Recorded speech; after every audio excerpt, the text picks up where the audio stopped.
Manhattan. Good evening, everyone. Welcome to Manhattan Community Board 9's Landmarks Preservation and Parks Committee meeting. It's good to see all of you here. We have a lot on the agenda, so we're gonna get to it. Heather, do you wanna? We'll call the meeting to order at 6:33 p.m. Welcome, everyone. If you could kindly sign your name and affiliation into the chat so that we can record your participation for tonight's meeting. We always appreciate you being here. We always get so many people that join. So thank you so very much. Okay, and as some of you may know already, I am Annette Robinson, co-chair. And I'm Heather Jason, co-chair. I also sit on the Health and Environment Committee. And we have Alyssa Yu, who is also a member. Alyssa, would you like to say hello? And we would like to welcome new members, and they are sitting in for their first call of duty today. Yes. Welcome. We have Miss Veronica Savage. You can introduce yourself, say hi. Good evening, pleasure to be here, really important topic, and appreciate everyone's time. Glad to have you. And Mr. Chris Johnson. Again, thank you. It's also a pleasure to meet everyone. I'm looking forward to working with the committee. Welcome, glad to have you. So And we look forward to you joining our committee. we need people. Yes. All right, so we're gonna start with those park announcements and updates. Is Leslie Wright Yes, with us? she's here. Hi, She's Leslie. always here. I think I saw Leslie. I see her. She's on. Please, everyone, please sign into the chat. Wait, we have members that are online. Liz, you're there, and Ms. Cardwell, can you guys introduce yourselves before we go into the agenda? Oh, Yep, I'm here. Okay. that's all you're saying, Liz? I'm here as well. Yeah, well, I have the stomach flu, so Oh, I'm so sorry. I hope that I still don't feel super well, but hi everyone, I'm Liz Whiteakis. Sorry, I'm hard to see. I am a member of this committee in Housing, Land Use and Zoning. And I live in an HDFC on Convent Avenue, and thanks everyone tonight for joining us. Okay, thank you, Ms. Cardwell. And Good to see you. Hi. good evening. Welcome to all the new members. I'm a member of this committee as well as a member of the Senior Action Committee. I'm also a associate minister at Convent Avenue Baptist Church.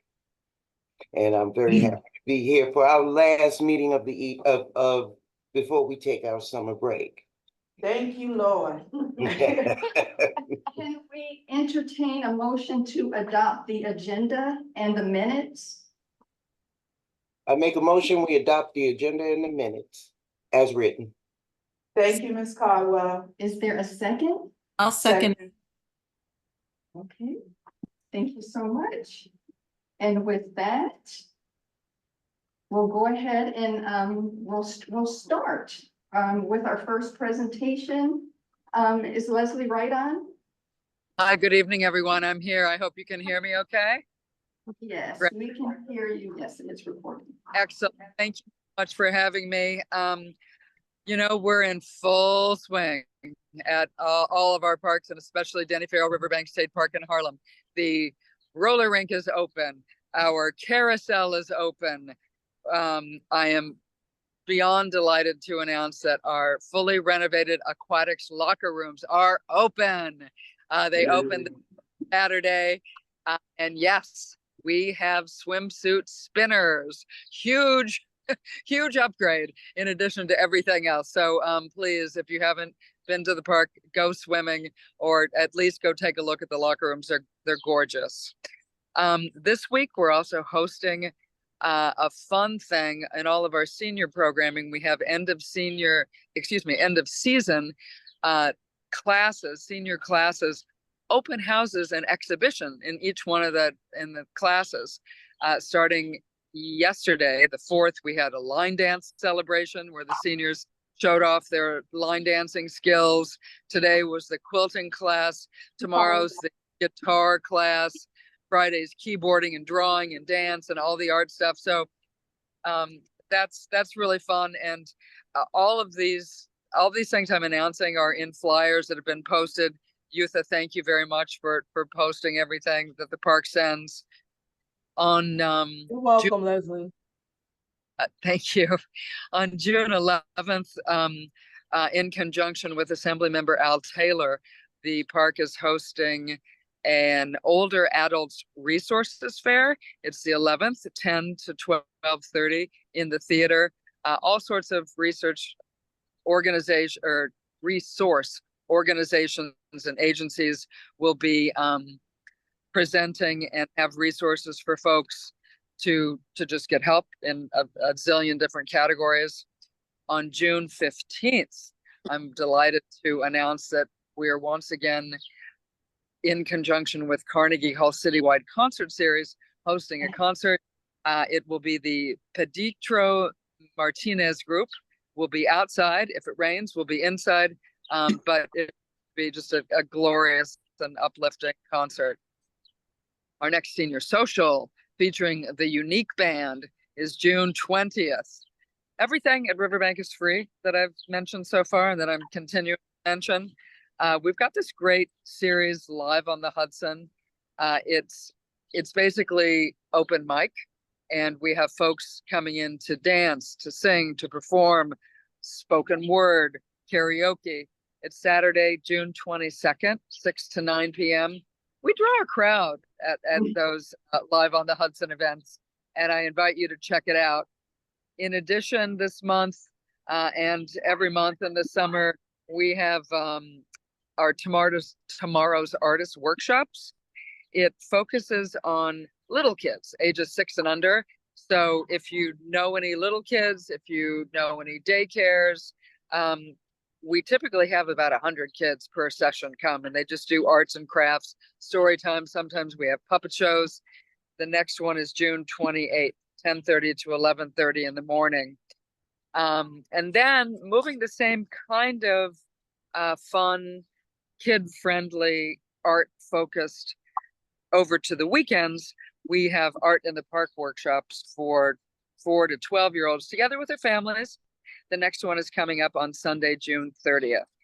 So that's the long list of stuff going on just this month. We post everything for the whole summer on the park's website as well. And this Saturday, 10:30 to noon, is our monthly Friends meeting in the park, in the main building, the cultural building on the 2nd floor. So please join us. We're have every presenting and all sorts of questions and field inquiries and suggestions. So you're all welcome to come, and I thank you very much. I know this is a lot, but if anybody has questions and there's time, I'm here. Thank you, Leslie. You have questions, Heather? Okay, on to the next person, Mallory. I believe I saw you. Are you here? Mallory Craig? Before we continue, I have one question for Riverbank. In the athletic building, you mentioned that the aquatic locker rooms were open. Does that include for those who might be attending or might be working out in the the athletic room, the one with the Nautilus equipment?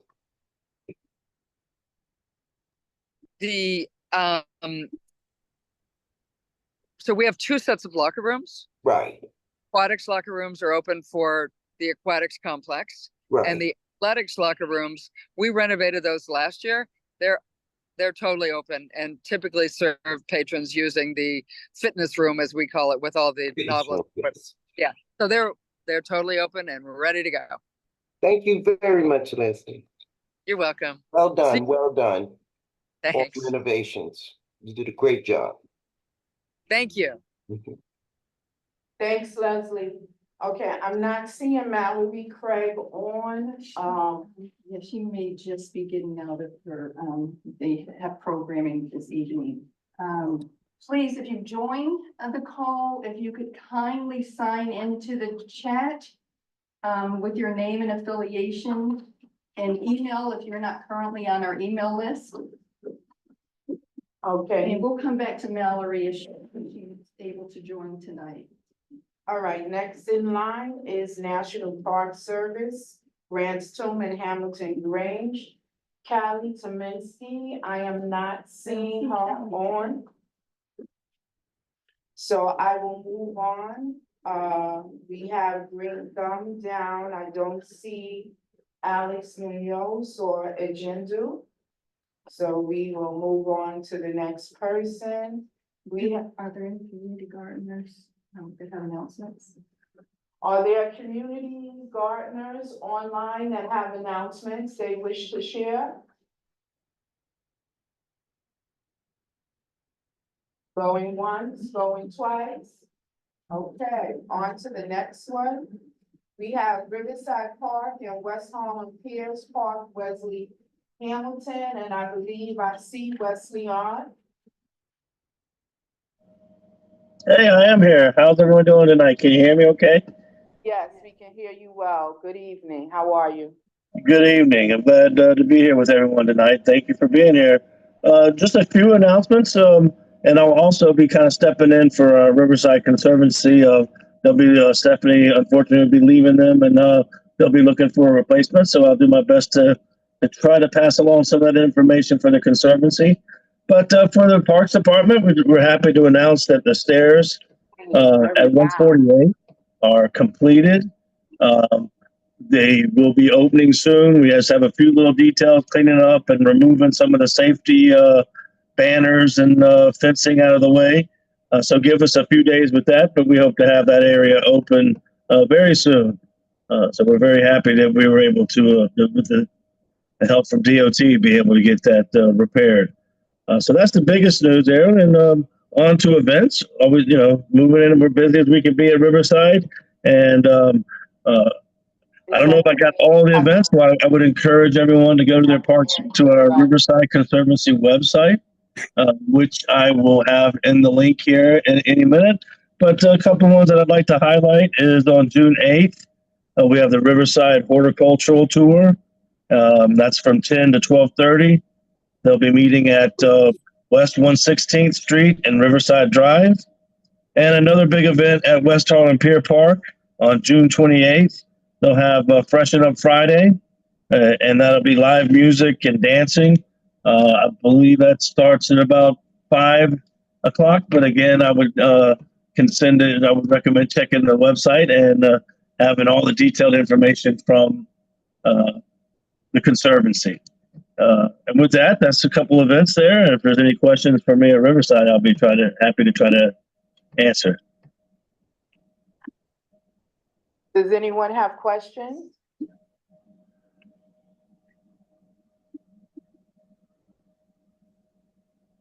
Okay, Wesley, that's Riverside. On to your next duty.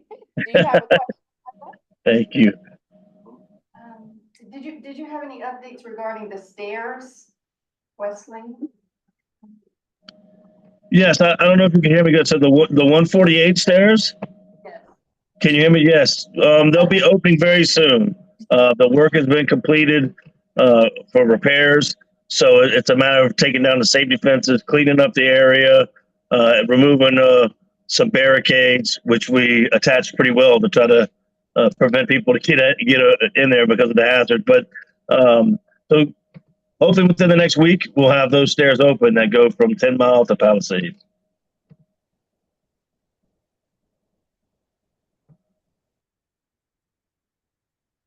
And is there anything for West Harlem Piers? Wesley?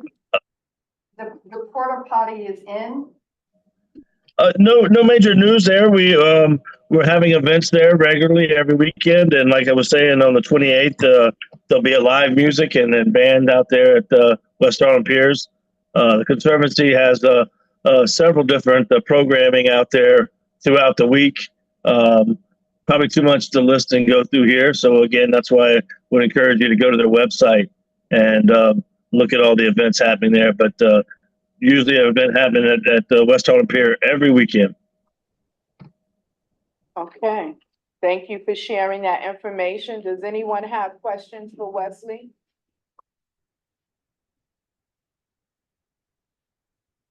Wesley, thank you for sharing that information. Enjoy your summer. We shall see you in September.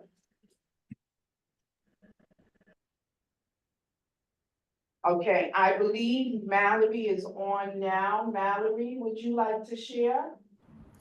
Yes, thank you so much, and my apologies for lateness. I'm joining you from the greenhouse today. We just had a workshop that ran a little bit late and just getting some things settled in our garden, which is flourishing right now. But I just wanted to let you all know that our workshops are headed right into the summer season. So we're transitioning from spring to summer. And so this summer you can expect our same daily workshops and centered around the garden, art and food in the greenhouse and learning garden.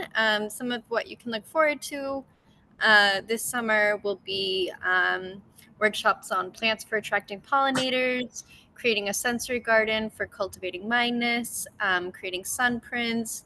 We just finished cacao for mindfulness, herbal remedies for cultivating joy, plant-based paper making, learning how to prepare one-dish meals from a CSA. And you can be a lookout on those on our website. We'll be, in addition to putting everything in our normal kind of series that we'll have every day, we'll be listing out the specific facilitators who will be for each workshop. So check those on out, and I'll leave the link in the chat. And I also want to take a moment to celebrate the end of our Hort Greenhouse internship, which was all throughout the fall, winter, and spring. We just ended the spring season cohort, and they planted out our fruit to flower bed. They prepared all of the blueberries and strawberries that are in that bed. They created values added programs directly from the garden, made comb-free gardener's hand salve. So I just wanted to give a shout out to them and thank CB9 in the support of that internship. And yeah, I would invite you all to come to our events. We have some great ones. Please know that we're continuing our family gardening workshops throughout every Saturday. It's a great time if you haven't been to the learning garden or greenhouse yet. Please do come for family gardening. That's 10:30 to 12 every Saturday. This Saturday we'll be looking at our nettle plant, and we'll be harvesting some from our nettle and learning about the medicine of nettle. And I would also love to have you all save the date for our Pride event for our Gay in the Garden program is on June 30th, Sunday, June 30th. And again, that will be listed on the website, as well as our Bee Jubilee, which we may meet again, but just wanted to let you know we're celebrating all things bees with our new pollinator ports, and that will be July 8th. And again, I'll speak to you before at the next meeting, but just wanted to put it on your calendars now. Thank you. Thank you, Mallory. You always have a wealth of activities. If only I could get my butt to the park. Heather or anyone do you have questions for Mallory? Heather? No, I'm good. Okay. Anyone online with questions? Okay, Mallory, thank you so much. Enjoy the summer. We appreciate you. Thank you. Okay, next up, I believe we have Karen Asnow, Friends of St. Nicholas Park.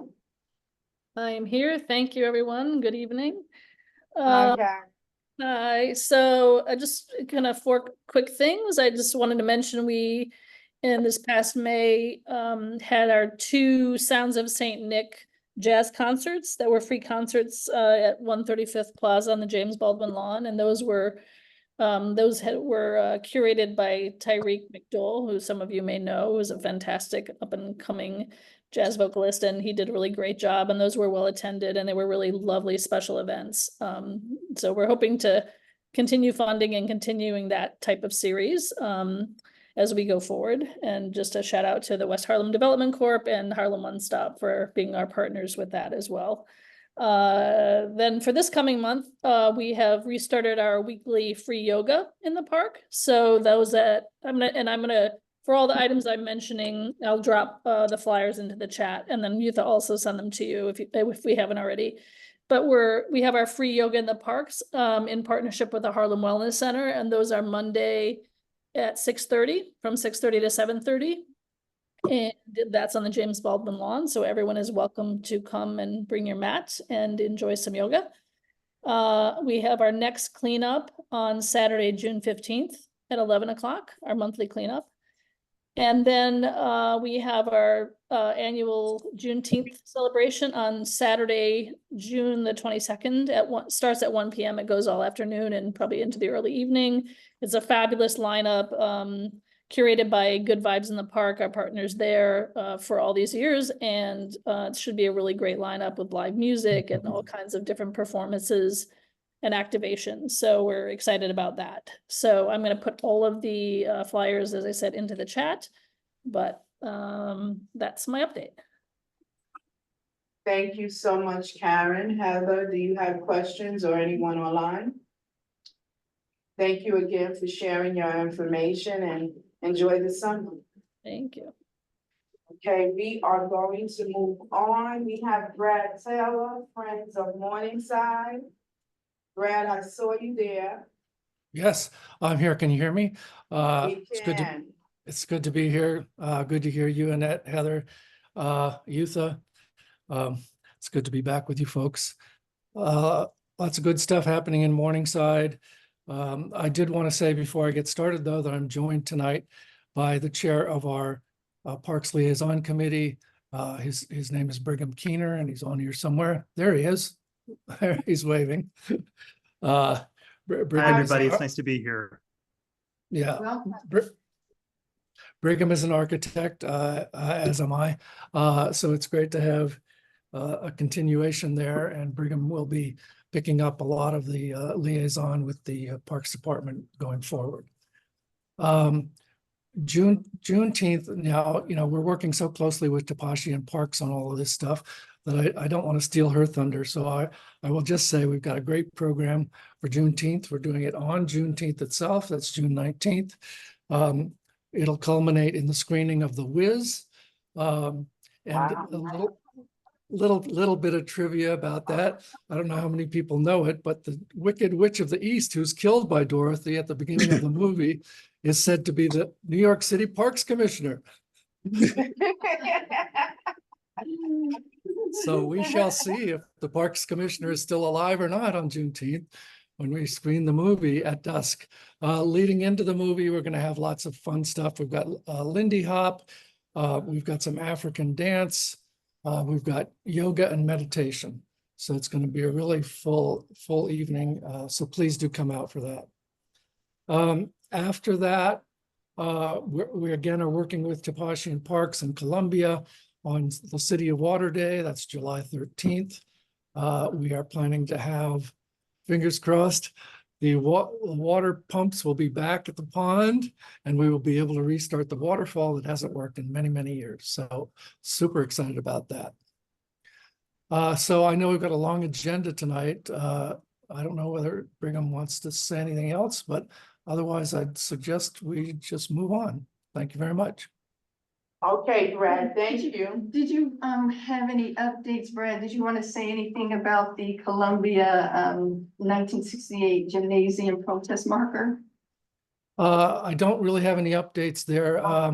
Heather, what I would suggest is, and I was thinking back, it's actually been a year since I did that draft reso, Yes. that you, me, and Annette get together in the coming weeks to discuss sort of next steps related to that.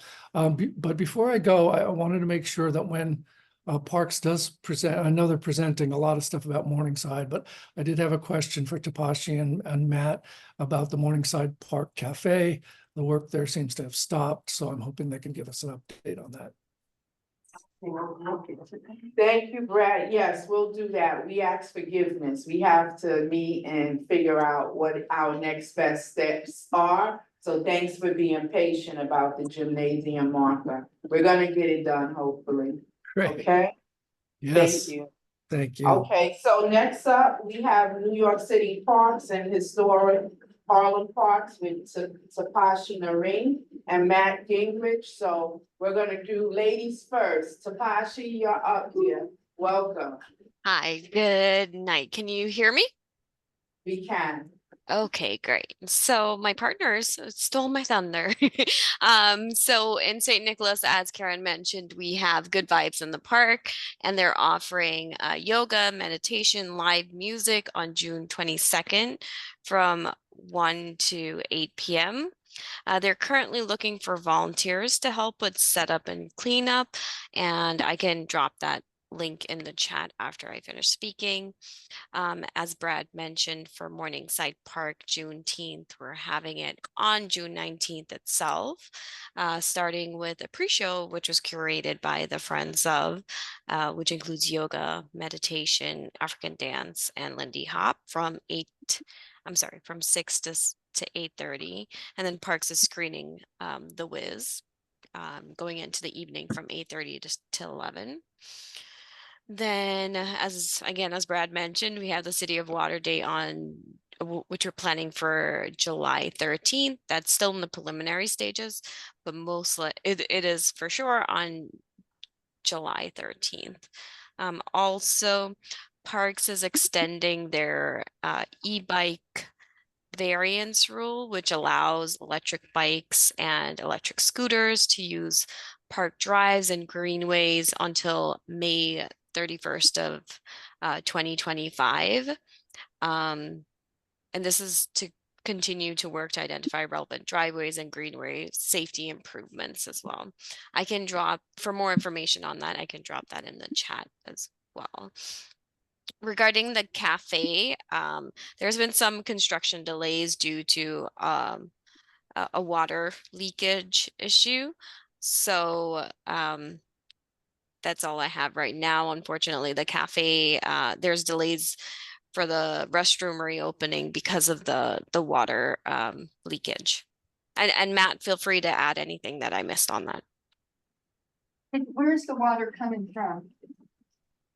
I'll let Matt speak on that. So as far as I know, it's coming from the roof, but or some sort of drain line. I'm not 100% for sure. That's the contractor for the concessionaire is looking into remedies for that. Okay.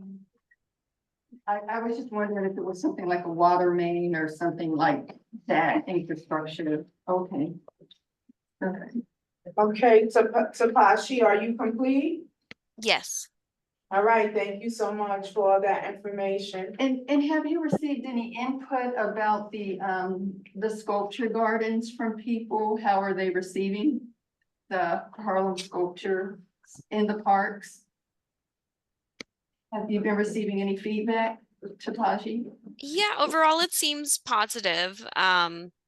There was the initial art opening, and I know Savona has some bird walk tours with the Urban Park Rangers planned for July 6th is the next one. Details to come later, and I can share that with Uthia. And thank you so much, Uthia, for sharing all of the flyers to everyone.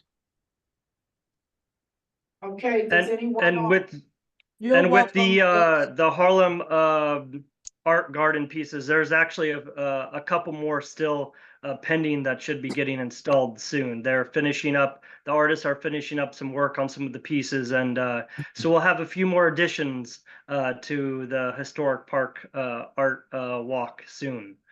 So a few updates that I have. towards the end of this summer or right as our next meeting will be starting. We're expecting Alexander Hamilton basketball court to go under capital renovation. So it's almost through procurement and which ends in July. So hopefully by the time our next meeting, I can say the renovation has started. I don't see Friends of Montefiore Square on here, so I would give a shout out to they're going to have some jazz concerts there on Saturdays in June on the 8th, 15th, 22nd, and 29th from 6 to 7:30 in the park. And they'll also be doing a cleanup prior to one of the jazz events in the park from 10 to 1 on the 22nd of June.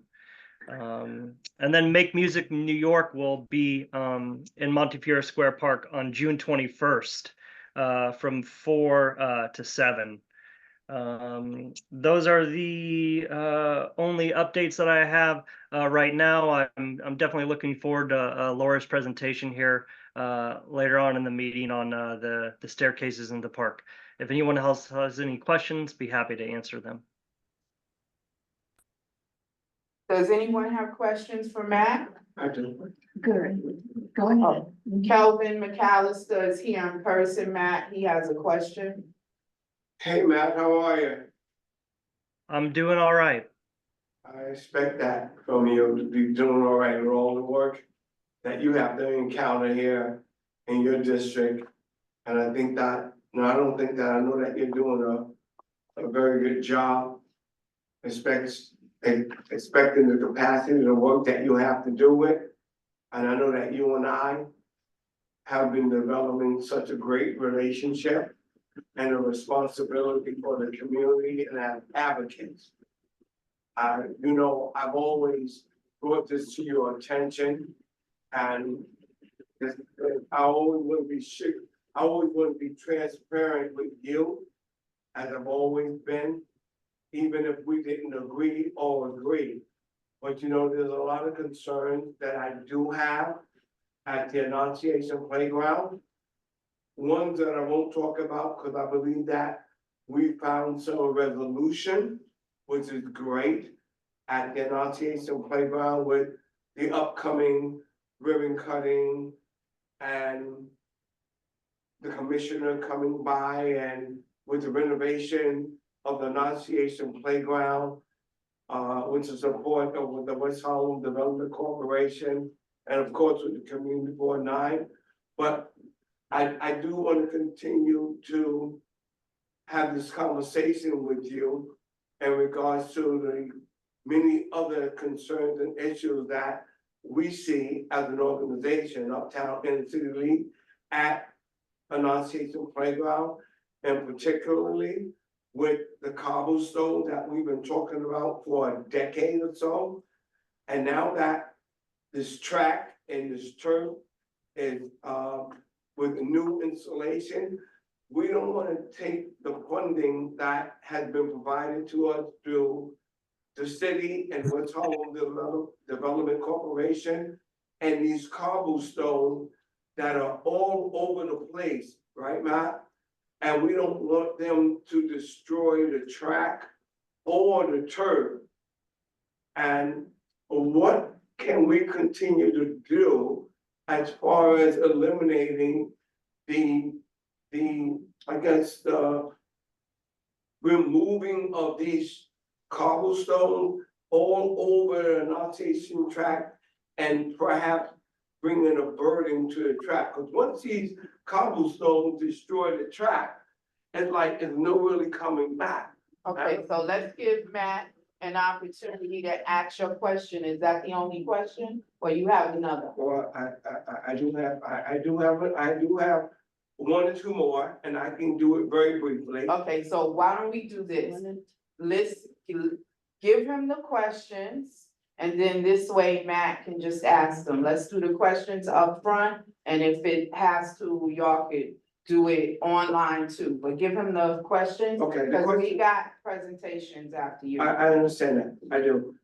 That was the initial, one of the initial presentations, and most importantly, I think that we talked about the water fountain there at the Annunciation Playground.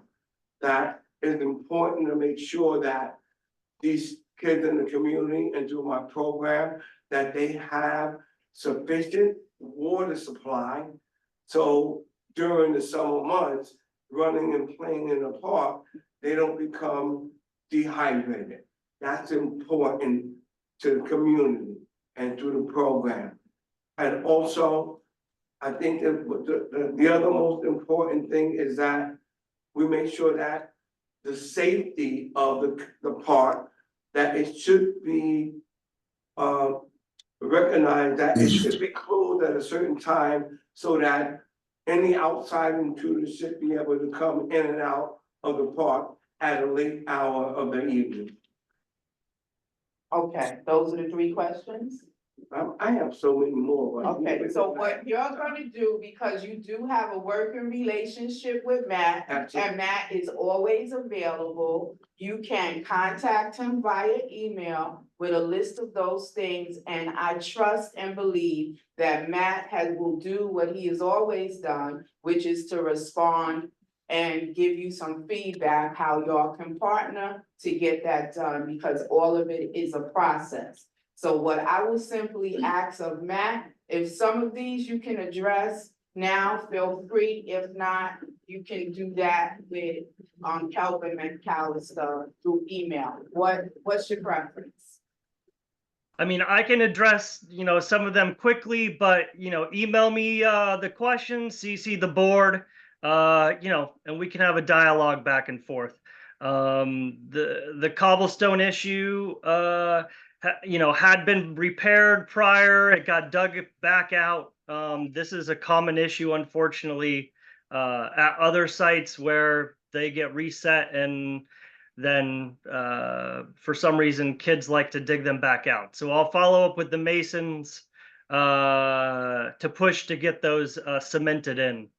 The drinking fountain is there's extensive, as far as I know, there's extensive repairs with a leak in the line that goes from the school that needs to be repaired. So Calvin, I'm gonna have to try and see what I can do to think outside of the box to see what we can do to get water in the meantime until that fountain is repaired. Because I know with school going on, our shops team isn't going to be able to do that until school's out of session.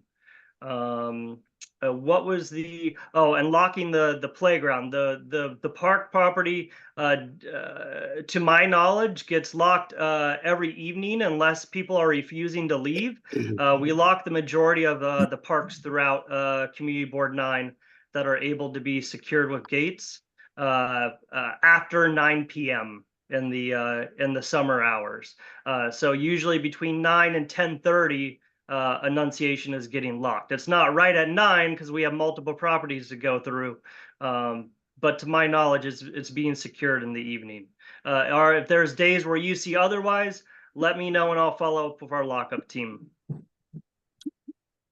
Thank you, Matt, for answering those questions. That's a quick question. Sure. Hey, Matt, Chris Johnson, how are you? Matt, regarding Alexander Hamilton Park and renovation of the basketball court, what's going to start at the end of the summer? You just touched on it. The basketball court will be getting renovated at the end of the summer, along with the exterior retaining wall that runs along west, what is that? West 140th Street. Okay, thank you. And I do want to add, if it's okay, I have only 30 seconds. There was a conversation and dialogue with myself and Steve Simon prior to the renovation of the Annunciation Playground that Steve committed to providing 2 breakaway rims at the basketball court area, and that has not been taken care of yet, because we do have a basketball program, on Friday nights, and we would like for that to be resolved. Okay, I will follow up with Steve Simon on that request. If you have any sort of email from that with him, please forward it on. Absolutely. If you need for me to provide that to you, I do have that archive, sure. Matt, thank you so much, and I just want to give you a special shout out for working with Montefiore to bring that jazz to the park. I'm really excited about that and looking forward to it. That is really a big deal, and we appreciate your efforts tremendously. We cannot thank you enough, because I know you were integral to that happening. Thank you. Well, we have some great friends groups in this district. Montefiore Square Neighborhood Association being one of them, along with Friends of St. Nicholas, Friends of Morningside, Hamilton Grange. So we've got some good partners to work with to help us keep improving our parks. And let's include. I'd like to add a quick statement, if I may. Thank you for seeing all of them, Ms. Caldwell. Just one moment. Before we close out, I'll let you speak, but I want to thank everyone that participates in this part of the program. You guys show up every month and share and make it your business to connect with this community. And we can't say it enough, but we really appreciate your presence and your attention. And during the month, you send us updates and flyers and keep us abreast of what's going on in all the parks. And we just can't tell you how grateful we are. We appreciate that. Please continue to do it, over the summer while we're on break, but we still all want to enjoy what's going on at the parks. All right, Ms. Caldwell, you're up next, and then we want to. Hi, Matt. Hi, Matt. They just want to say everything that they think I'm going to say, but I want to thank you. I want to thank you for following up, especially what is that called the Annunciation Park. I wanted to let it be known that the local law enforcement has given us a guarantee that they will make sure that these areas where the children will be playing will be made safe. We have gotten a report from every surrounding precinct, either in, I'm not going to go through all the meetings, but also, I just have one brief question. With all the new restrooms that have been set up around New York City, around that Annunciation Park, is there also one? What was that last part again, Ms. Caldwell? I missed it. Restrooms, they have a new initiative. They have the initiative that we did submit, that they would put restrooms around, the city. And one of the Annunciation's issues was that when their children play baseball in that park, that there is nowhere for the people to go to the restroom. Has that been resolved? Yes, there is something in the works that has transpired within the past couple of days. So that's being addressed. No worries. It's being taken care of. Matt. Matt, go ahead. Can I add? I'm sorry. I just want to add to that. I did see something on New York One, and those were concerns through my organization and their office. They are slated for like 28 positions in Manhattan for a new restroom under Mayor Eric Adams' resolution and problem. I just hope, because there isn't anyone in any of them, any resolution other than what Uptown Inner City is willing to do financially, I hope that we can, at that part, be put in that resolution and creating a new restroom. Thank you, Calvin. Matt, do you have something you wish to add so we can move into the next? I would just say, Calvin, myself have advocated for this. I know the board would too, to advocate for this initiative that the mayor has just announced, that, we can hopefully use that as a resource to, get a public restroom and a working public restroom in Annunciation. Thank you, Matt. Thank you, board. Can we go 9? Okay, thank you guys again. We're going to move into the presentation Can I portion. add something to the public restrooms? Yes. Good evening, everyone. Yutha Prince, District Manager, Manhattan Community Board 9. I too had heard about the mayor's initiative about restrooms in New York City Park, so I contacted our mayoral representative, Tiffany Brown, and she asked that I inform the Parks Committee that a letter or some sort of request should be submitted so that she could submit it to her powers that be. I also wanted to put in a bid for the West Hall and Pierce Park, as well as Annunciation Park, Jacob Sheffield. I think we should cover all our parks. I'm not sure Okay. that we will all get a bathroom, but at least we're covered. But she At did least ask we for a can list. ask. Okay, that's simple enough to do. We're on it. Thank you. Thank you for sharing that, Yutha. That is our district manager, and she wears every hat and gets it done, Yes, so we she does. appreciate her as well. Laura, can you give Laura, co-hosting rights? I'm not able to do it for some reason, for her presentation. She wants to share. I can yeah. enable the share. Sure, hold on. Uh-huh. Thank you. Laura. And then, also if you could, I sent Madison an email. I'm wondering if she can check her emails. Oh, wonderful. Okay.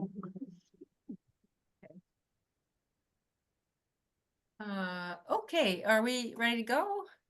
We are. Welcome, So, Laura. Thank you you in can see my advance for your you can- presentation. Yeah, thank you. And you can see my screen? We can. Oh, okay. All right. I'm Laura Drawbaugh. I'm the landscape architect and doing the reconstruction of the stairs at 114th Street, 116th Street, and 122nd Street in Morningside Park. And the funding is 6.3 million. Our goals are to make these stairs safer and ADA compliant and to manage stormwater flooding. This is old territory for you guys. Morningside Park is located in Upper Manhattan between 110th and 123rd, so it's 13 blocks long and 1 to 2 blocks wide, and has a change of elevation of nearly 100 feet from east to west. And it's also a landmarked Olmsted Vox Park. So this is a map of street water flooding. We do, during heavy rains, the water plunges down the slopes and causes flooding at its eastern edge into Morningside Avenue. Land use, dense residential to the east, mainly institutional to the west. And let's see, you can see this large park serves very large population and area. We have 2 phases. The phase today is addressing unsafe stairs and their water runoff. The second phase will address ADA access on the western edge. So there's 3 sets of stairs in this project, and each one kind of has its own story. Here you can see the top left Olmsted drawing shows the extreme topography of the park, and the bottom shows the path system a little more clearly. And then the blow-ups on the right show that sometime between 1887 and 1920, the layout of the steps at 122nd Street shifted. Most of the paths are lined with irregular boulders to preserve the rustic and wild sightlines. So the first set of steps we're going to discuss are the gentle Y-shaped steps at 114th Street. They're very dilapidated. The existing conditions are misaligned bluestone treads, asphalt landings in poor condition, and no hand. And Laura, can I ask you to please utilize the cursor so you can point on the drawing what area you're specifying? Okay, let's see. So these are the steps at 114th Street. There's bluestone treads, and then there's asphalt in between them, and they're all in very poor condition. And then on the sides are their irregular carved boulders that are typical in the park. And there's no handrails at all. Let's see, looking at this photograph on the southern leg of the steps is this sort of eccentric toothed retaining wall, which is in good condition. So our reconstruction, we'll reconstruct the steps with a new concrete foundation. We'll reset the boulders and we'll reset the bluestone treads and provide landmarks gray concrete landings instead of the asphalt. And we're going to install handrails on both sides. So the steps at 116th Street are a really different character. They're very wide and grand, and they connect to the even wider and grander granite steps that connect to Morningside Drive. Due to the constant flow of water, rain, and ice from the protruding pipe and slopes above, the treads have been displaced from their foundation. Also, the stormwater is flowing on grade instead of into the park's internal drainage system. The center of the steps have a non-ADA compliant handrails and these massive carved boulder cheek walls. And this photo shows the water flowing down the steps instead of into the park's drainage system. So our reconstruction will reset the treads on the existing foundation. We'll reset the boulder cheek walls, this time adding the correct drainage materials. We'll put a trench drain across the path, the upper part of the path, and we're going to bury that exposed water pipe and connect it to the park's internal drainage system. And then in addition, we're going to regrade the lower path to direct water to the internal catch basin. And we have, Parks has done several night walkthroughs of the park, and we've identified areas that are dark and shadowy. So we are proposing light poles wherever you see an orange dot. There's a particularly large number of shadowed areas on this set of steps because of the all the retaining walls and topography. We're going to add handrails on the center and sides of these steps. So the third set of steps is different too, and from the other two sets. We think they were built much later than the other steps and rebuilt hastily in the 1940s and 50s. They have granite block cheek walls, which are disintegrating, and the treads again misaligned, and there's just a very short run of a handrail, and again just a little dangerous to go down. So here we have some pictures showing the poor condition of the treads and the curbs and the cheek walls and this drainage swale, which isn't working correctly. The reconstruction would include resetting the existing treads on a new concrete foundation. We'll reconstruct the cheek walls, and we'll again provide landmarks gray concrete landings. And then I know there's a temporary light at the bottom here. We will, our intention is to provide a permanent light pole down in that area. And then we'll provide handrails on both sides of the steps. 122nd Street, again, we tried to find out a little bit more information about the existing cheek walls. They're built of granite block, and they have kind of a step down character, which leads to high reveals on the back side of the steps. It has no coping or protective top stone, so the water enters the exposed joints, causing them to weaken. So we decided to maintain the historic character of the wall by using the existing granite block, reusing the existing granite blocks. But this time, we're going to follow the slope of the landscape instead of the step-down character to limit that exposed backside of the cheek walls. And we'll use rustic granite coping on the top to protect the masonry joints. So these are the materials that we'll be using for these 3 sets of stairs: the existing bluestone treads, the existing granite block for 122nd, and some examples of the rustic type of coping we would like to use. We're going to rebuild the swale correctly, also at 122nd using granite block. And then for all 3 sites, we would use this handrail, which is being used successfully in Central Park. It's very transparent and really allows the landscape to come through. And then also we will be doing a little trench drain at 116th Street.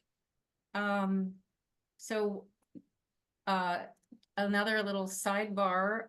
This is a photograph from 1939 of the Carl Schurz statue and globes at 116th.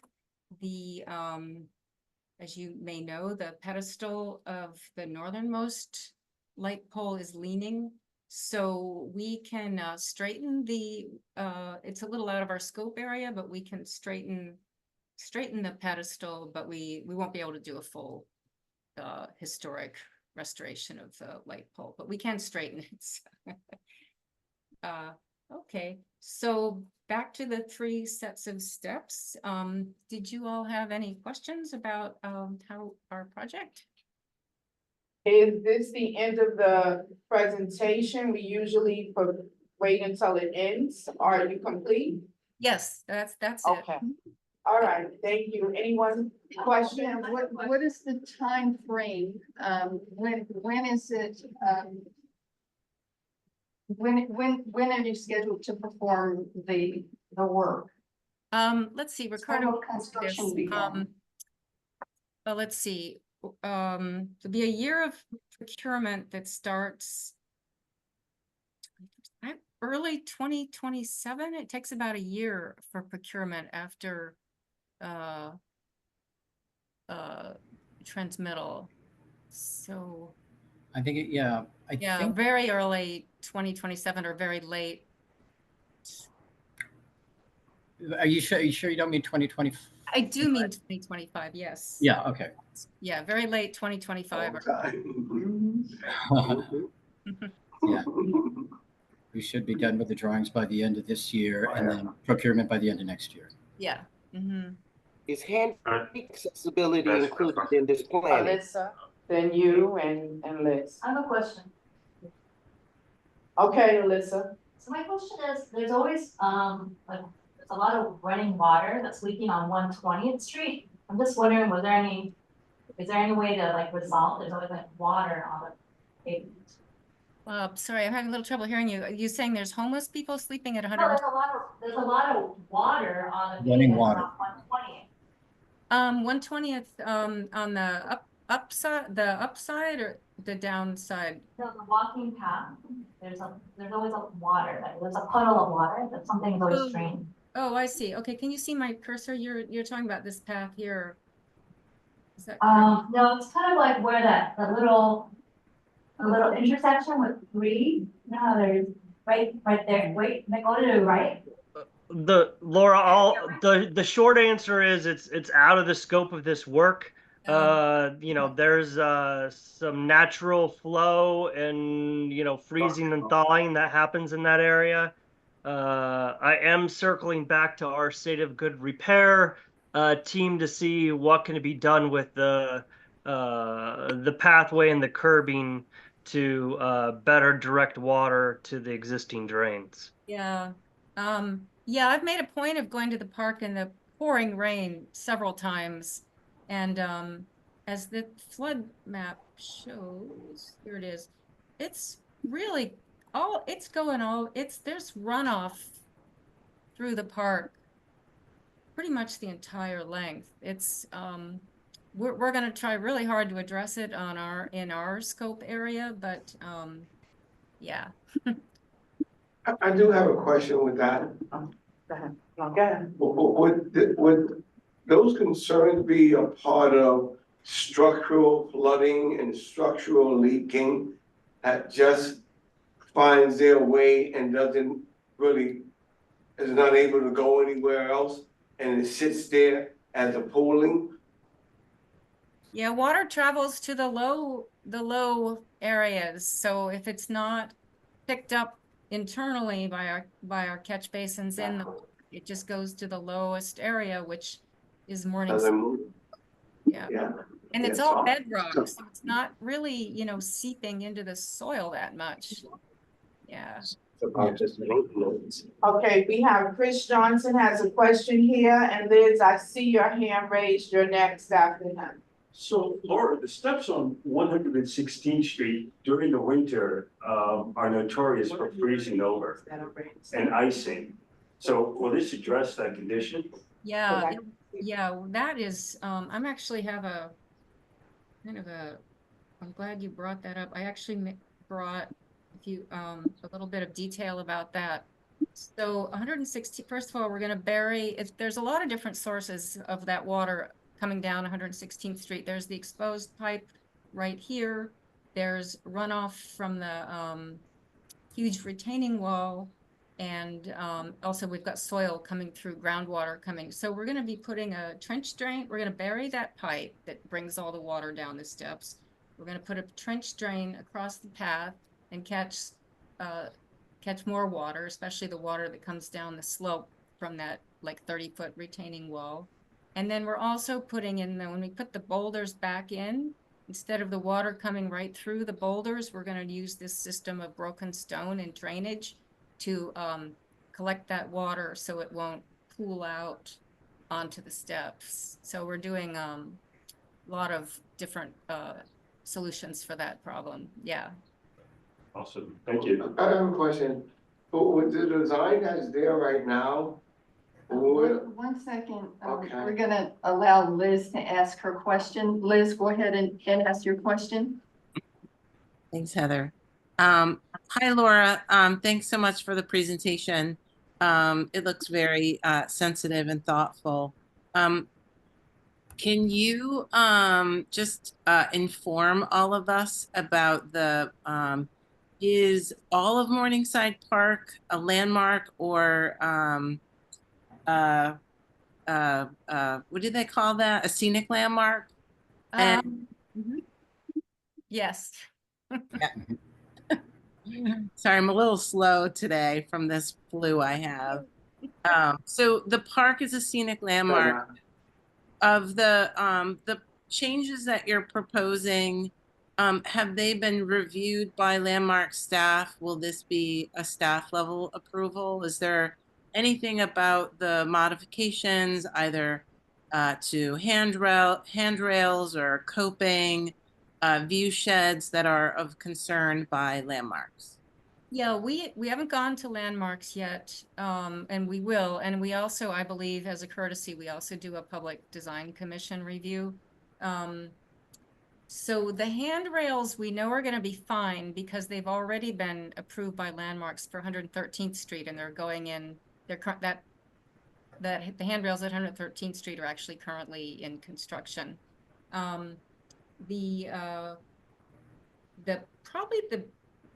also we know we can do landmarks gray landings because that also got approved by landmarks instead of asphalt for the 113th Street steps.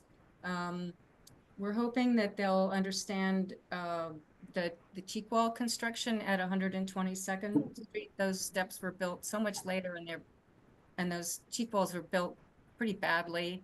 So we're hoping that we'll have a good argument for rebuilding it somewhat differently. And we have had guidance from our landmarks liaison on this project, so she helps guide us, knowing how landmarks operates But anything that preserves existing materials is usually looked favorably upon. And that's what we're proposing to do as much as possible. Yeah, and there's at least one precedent in Central Park, which is of course also an Olmsted Vox project that has a similar type of coping on it. And so we're optimistic about those presentations. Okay, great. Thank you for that. Thanks. Okay, Brigham Keener is next, and then Calvi, you have a question. Yes, thank Okay, you so so- much. Yeah, thank you so much for this presentation. Can I, Do you am I have a on, or? question? Yeah, go ahead with your question. I have a number of questions. Yes, thank you. Yeah. Number one, I just want to say, this is a pretty substantial amount of changes in Morningside Park, and I would request that Friends of Morningside have so that we can ask a number of questions. Brad just texted me his Zoom just crashed.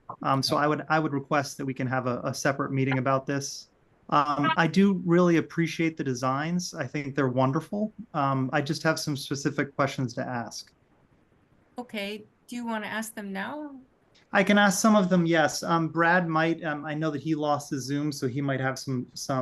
He's back. No, I'm back. I'm back. Okay, great. So. Okay, good. Well, yeah, Laura, I'll take my I can of course send them to you. First of all, on the 114th Street steps, a couple things. There is an old historic fence that is there that is a remnant of the Rest a While, which was there originally until the 1940s. Yes. That fence and that wall are still there. Yep. I just want to confirm that they're going to remain. Yep. Okay, good. Thank you. And then the other question I have regarding 114th, I have a number about 116th Street as well. The 114th Street stairs is that there are some parts of the cheek walls that are in pretty bad shape. In particular, on the top of them, of course, they certainly, as you point out, have kicked out on the stairs, but a number of the parts of the top of them, those walls, have kicked out, and in fact, there's some missing pieces. So I just wanted to ask, and with my hope that those are going to also be reinstalled and or replaced. Yeah, we'll have, I did notice that some of that wall needs to be remortared, so we would be remortaring damaged parts of the wall. We don't, and certainly if there's those stones have rolled off and they're off to the side, we can reset them. Yeah, it's a really great wall. Yeah. The idea is to reset everything that's there, so there's no. Yeah, no it's wonderful. Except where they might be obviously missing, Yes. so we can shore it up as well. Great. Okay. Thank you so much. Okay. And yes, I've got some questions about the 116th Street stairs. And again, we could do this separately. I know these are very important for the park. Okay, can you share that question, and then what we'll do, Kelvin will be the last question. Brad has a question.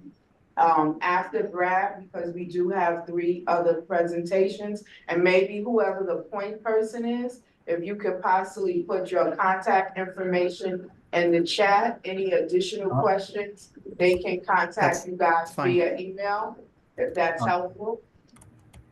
I'll do that right now. Thank you. Thank you so much. Do you want me to ask those questions, or do you want me to just wait? It's fine. Go ahead with your 116th, a question. Okay, for thank you. Thank you. Okay. Okay, so with the 116th Street steps, it's a bunch of them. Number one, with regard to the drainage issues, I would just want to make sure that we have a wonderful little pond that has natural spring water. I'm hoping that that's going to be preserved. I also wanted to ask if the trench drain, just to make sure that it's going to be properly sized for the water that's anticipated there. I looked at the image. I know it's just an image that you have, but that trench drain looks pretty small compared to what the water is that's coming down there. Okay.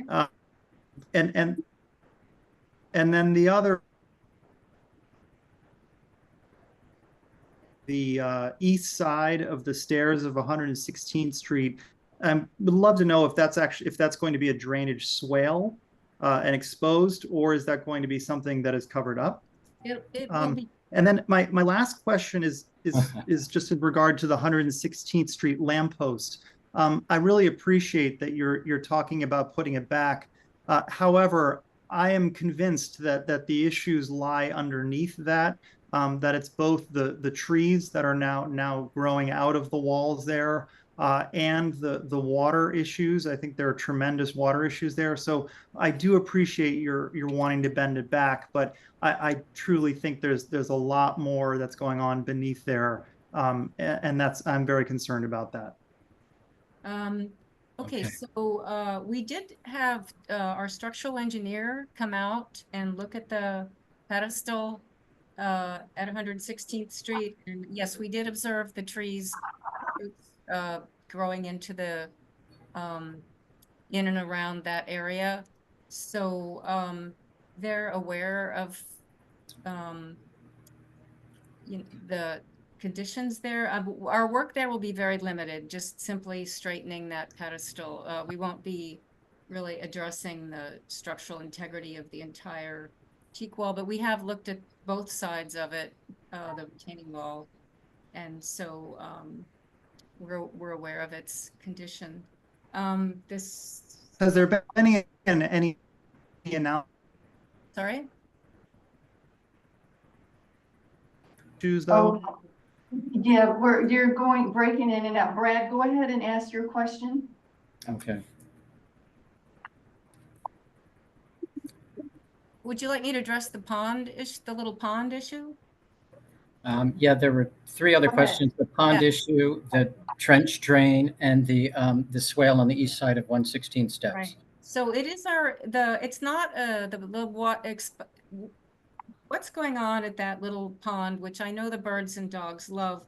It's actually not a natural spring. It's a perforated pipe that was installed in the 1980s to collect groundwater, and that from this soil area up here. So, and it is definitely causing a lot of damage. I think back in the 80s, we just didn't have that much stormwater runoff as we have now. So it is our intention to bury that pipe and eliminate the pond, and just because the water coming through it is just way too much and it's causing problems downhill.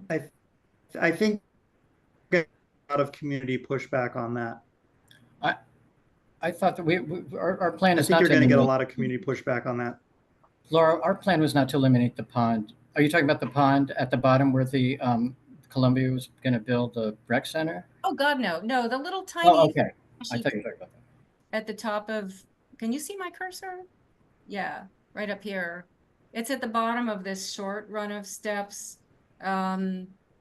Yeah, it's quite lovely. Yeah, no, I know where you're talking about, Laura, and I think you're going to get a lot of community pushback on that. Okay. I think my guess is you can find other ways to drain it and keep that exposed.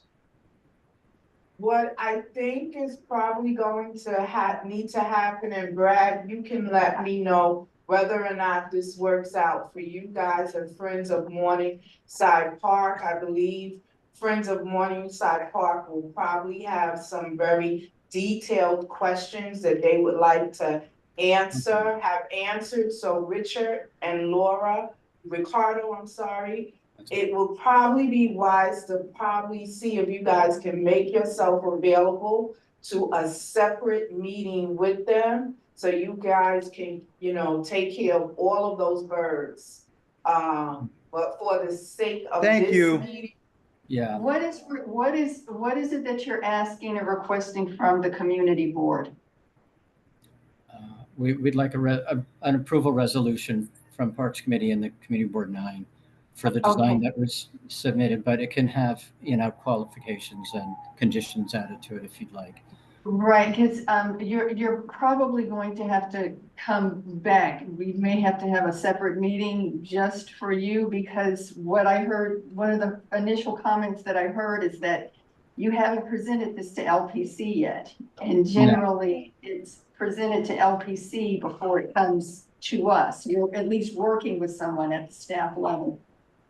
Yeah. So, Brad, do you have a quick question, Brad? And we also Yes. received.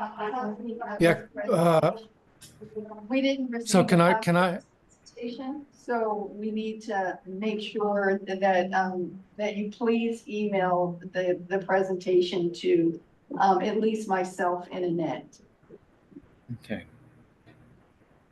Go ahead, Brad, with your question. Yes, great comments here, and thank you so much, Annette, for noting that we should probably have a separate meeting. I absolutely think we should. I think we should have before this meeting. Frankly, you know, we're so invested in this park. We know it backwards and forwards, and we would have a lot of things to add to this design, to this. I mean, you've done some great work, but there's a lot that we need to get into. And so asking for a resolution at this point is just really premature, I would say. I would urge the committee to not do that this evening. And then coming to the committee at the last meeting of their year before they break for the summer. This is a typical thing that happens repeatedly.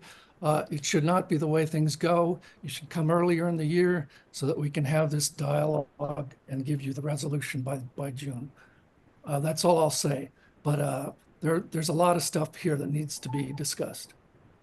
Well said. Okay, so let's move on. Okay, so we're going to move forward. Brad, I shall assume you'll broker that meeting and keep us abreast. And the dialogue is there. We'll work it out. We'll have the required conversations. We thank you for presenting this to us, Laura and Ricardo. And we are going to move on because we have other presentations patiently waiting. All right, thank you very much. I've placed our emails in the chat for you, so it should be there. And just feel free to contact us and we will set that up. Thank you very much. Thank you. Great. Answer the drainage. May I answer the drainage? Do me a favor, write down your question and I'll put it in the chat so they'll know, okay? Just right here. Elizabeth, are you there? How are you? Good, how are you? Thanks for having us back. Just before I turn it over to our partners at Art Students League and the two artists who are here to join us, I just wanted to say hi to everyone. I hope you've had a chance to check out the Harlem Sculpture Gardens exhibition, which is now on view through October. For those of you who maybe haven't seen me recently, I'm Elizabeth Massell. I'm the Senior Public Art Coordinator at Parks. I oversee the Art in the Parks program, which permits temporary public artworks citywide. And stillness of the water. This evening, we're here to share some information about the next year of those holes in the drainage system. Somebody speaking, we Can cannot everybody hear please the mute presenter. who's not speaking? Please mute. Sorry about that. I'm sorry. So we're here to share the next two artworks that will be coming to Riverside Park at 145th as part of the Art Students League's Works in Public program, which is kind of the new iteration of their Model to Monument program, which has been running for, I think, since 2011 for a number of years, a partnership with Parks and the Riverside Park Conservancy.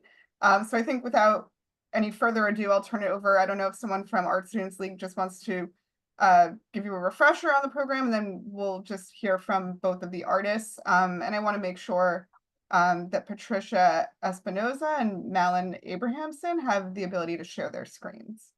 Right. Youth, are you still on? We need to have Patricia Espinoza and Malin. We need to have them share their screen.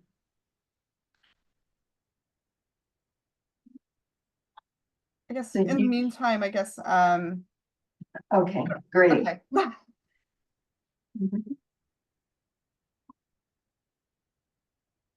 I guess Patricia, if you want to start off, or I didn't know if anybody from Art Students League just wanted to say a few words before we go into the artist presentations.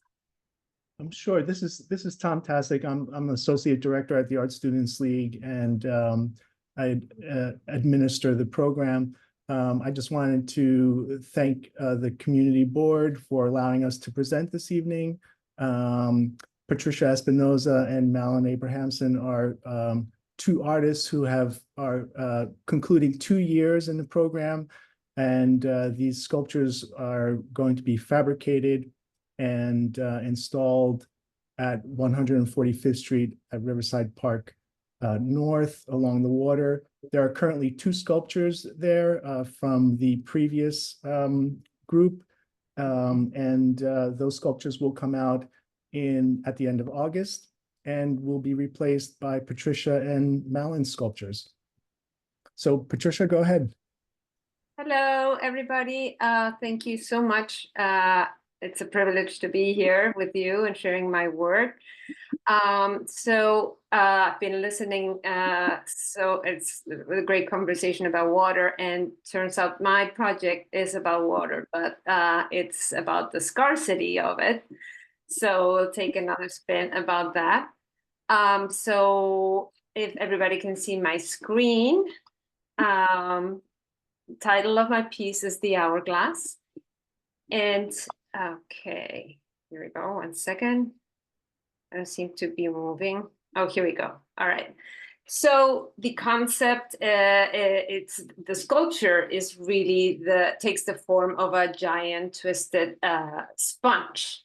And it's twisted in the center, resembling an hourglass, the shape of an hourglass. And it symbolizes the diminishing availability of water and the threat that we are facing over time. So it's both of these concepts, the sponge and the hourglass, and it seeks to visually and actually technically to capture the course of water passing through and running out. Okay. Trying to go down, the other way, sorry. So as Tom mentioned, my sculpture is going to be on site number 1 on Riverside Park North. Currently is the sculpture of Sophie Kahn right now. And I'll keep going the other way. So in terms of just the dimensions of the structure and the components, the overall structure size is about 10 feet tall. And it's the sculpture as the sponge is sitting on top of a base that's designed to resemble a drain.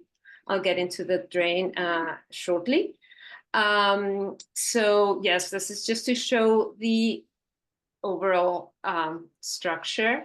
Then I'll have the final design. It's going to be done in corten steel. I thought that was actually a very interesting, after a whole run of different materials about how to do the sponge, this was certainly very appropriate, since it's water that gives it that beautiful, beautiful look. Now I'm going to talk about the drain. So this is an interactive component actually from the piece, and the drain will have grills, opening grills on opposite sides, and a manhole cover. This manhole cover is actually going to be a custom design, and that's going to be the connection with the sponge. And so this base houses what I'm calling a sound box, and what is going to happen is that it has an outside little shape, as you can see here, shaped of it's a handle that's shaped like an hourglass, and basically people will be able to turn around this handle, and you're going to have sound coming out of the base, and the sound is generated by brain sticks. Let me go to the next slide. Okay, here we go. All right, I don't know why I cannot see. Here we go. Sorry. So I don't know if you're familiar with the rain sticks. I actually have one here, and I don't know if you can even hear it. But basically, these are instruments in a way, and then when you turn them around, I don't know if you can hear it, but it's a it's this effect of rain of running water. So what this handle is going to do is really turn around an internal. There are going to be a set about 3 rain sticks inside, and that's what's going to take and emulate the sound of running water. Here we go. And this is also just to show just the structural, a bit of how it's going to be built, manufactured, and also just here, just wanted to note on the design that I'm working on for what's going to be the manhole. It's going to have the words in Spanish, gota a gota, el agua se agota. This is a phrase that I have, I remembered from a campaign in Mexico City. I guess it was back in the 80s. And it means drop by drop, the water. I don't know, the word agota, it's really particular because it incorporates drop, but it's really extinguishes, something like that. That would be the translation, or my bad translation to it. So the next slide right here will show this is a render of the maquette, and this is where it will be installed.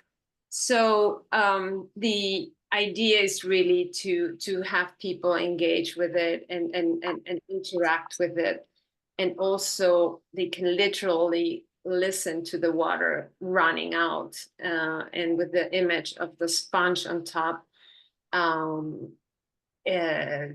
like squeezing the water out of it.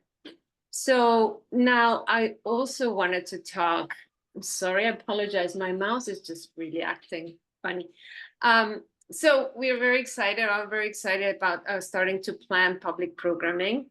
So once the sculpture is up in September, starting to think about what to do for public programming. And of course, we wanted to engage in water conservation lectures, and starting to think about partnerships we can do with New York-based organizations like the Columbia Water Center at Columbia University Climate School, City College, and as well as Charity Water. And then there are so many other that I've been getting word of that would be very interesting to have this. And we're coordinating efforts among artists, and Molly will probably explain a bit more of this. And I'll leave this part to her. We plan to host some of these presentations at City College Planetarium. Then, here we go. Also would like to do a collective community art project. And basically I would like to organize and create a giant sponge made out of recyclable water bottles or sponges, regular size, household size ones. And for this, I would plan to construct a 6-foot tall wireframe, and again, just a partnership with the New York City Department of Parks and Recreation, and Material for the Arts. Also, lastly, also would love to do educational days, family educational days, and where we can create activities like creating our own rain stick, like the one I just showed you. And basically the idea is also to reinforce what we can do to give families tips for water conservation, and what they can do, or what we can all do to preserve and to take care of water. And that's all for now. Okay. Very good, very good. Thank you, Patricia. So if you could stop share, and then I think Malin will be able to give her presentation. I would also like to mention that we're joined here this evening by my colleagues at the Art Students League, Haksul Lee and Natsuki Takauji, who are the artist instructors for the program and manage the program. Okay, Malin, you're up. Thank you, Tom. Hi, everyone. Thank you very much for inviting us to this community board meeting and letting us share our plans for your park. I am going to briefly walk you through my project, which is a moon finder, which is a strange shape on a rock with smaller pieces next to it. It is going to be situated on site number 2, where Margaret's piece currently lives. And it takes its inspiration from really the moon, the celestial body that we all share equally, and how it's through millennia has been a metaphor for the yearning to understand our existence and our place in the universe, and how it has shaped artistic expression in music, literature, art. And so I wanted to, for this sculpture, to bring the awareness of the moon back into people's lives as they walk through the park. The piece itself will be 10 feet tall, as you can see here. The bottom part, the bottom part will be about 5, and the top part will be about 5. And then you can see further on the bottom here that there will be 2 smaller rocks that I hope will invite people to sit down and perhaps not necessarily even look at the sculpture, but contemplate the park they have around them and take a moment and stop and appreciate what's around them. Briefly, I can mention that this will be fabricated out of really durable materials. It's all steel. It will be rusted on the bottom sections and powder coated on the top. So it should weatherize over the year that it's installed. And as Patricia mentioned, we are hoping to do some public programming around our sculptures. And one obvious thing I would like to do is to invite the public to gather around this sculpture to look at the moon and the stars as they travel across the sky. And I'm hoping to reach out to the New York City Amateur Astronomers Association, among others. I know that there are people who travel around the city with telescopes that invites the public to get a really beautiful close-up look of planets that we can't see with the naked eye. And so that is one thing we have planned. I have worked with a physics and astronomy professor at City College who has guided me along the way to think about the position of this piece. And he has also very kindly offered to open up the small planetarium that they have in the basement at City College for the public in conjunction with our gatherings in the park. And we will advertise these events, of course, but they should be free of charge. And I hope that the community would like to not just visit the park, but also this really fantastic planetarium. Other events that can take place around this particular sculpture is full moon photography nights and stargazing socials, perhaps picnics, to get people together and look up for a bit. And I am sure you're all aware of where the City College is located, but it's not a long walk or bus or train ride from the park. So it's exciting to be able to have this collaboration planned with this local CUNY campus. And I think both Patricia and I would like to make use of this planetarium also as a little bit of an auditorium where people can gather and have further conversations and perhaps ask questions, not just about our sculptures, but about the universe. and where talks can be held as well. This professor is very generous with the time and space. So I'm really hoping that that we can offer events that are interested to the community and that you would like to join.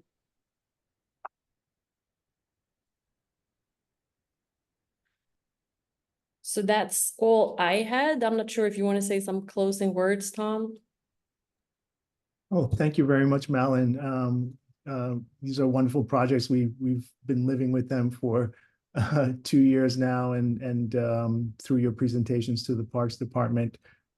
So I think if there are any questions, we would be happy to address them.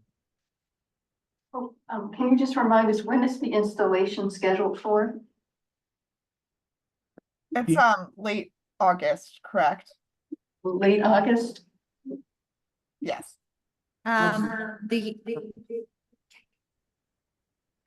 Sorry.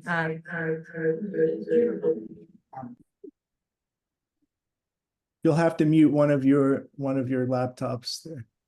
Hello. Okay. I think she's trying to say something, but it's what I'm together. Yeah, so the sculpture is scheduled to be installed in September. And we don't have a final date of the installation yet, but it will happen. We're aiming at early September, but it could be mid-September. It could be pushed to mid-September depending on the situation. And how long will they be on display? It will be displayed there until September 2025. Oh, a year, okay. Good, very good. Okay, thank you all for the presentation. Does anyone online or in person have questions for them? Yeah, I do have a question. Is this project, it's very interesting. Okay. It's very interesting when you start talking about your project and the stimulation with the universe and the atmosphere. How does that have an effect on the community at large based at City College? Oh, the community at City College or the community around that is using this? At large, because you're saying it's gonna be based more or less at the City University, at City College. That's where it's gonna begin. And how does this affect, right, the atmosphere or the stimulation at the community at large with the sculptures and the atmosphere and the moon and the stimulations? How does that affect the community at large? Well, I'm hoping it will pique curiosity to want to visit the park and to want to contemplate the moon and our place in the universe. I didn't go into so much technical detail, but the astronomy professor has helped me using the coordinates of where the sculpture will be installed. He has helped me determine which direction it will have so that it lines up with the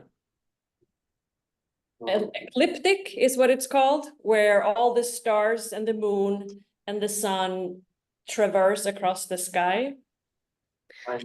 So these are grand ideas, big thoughts, but thoughts that affect us all equally.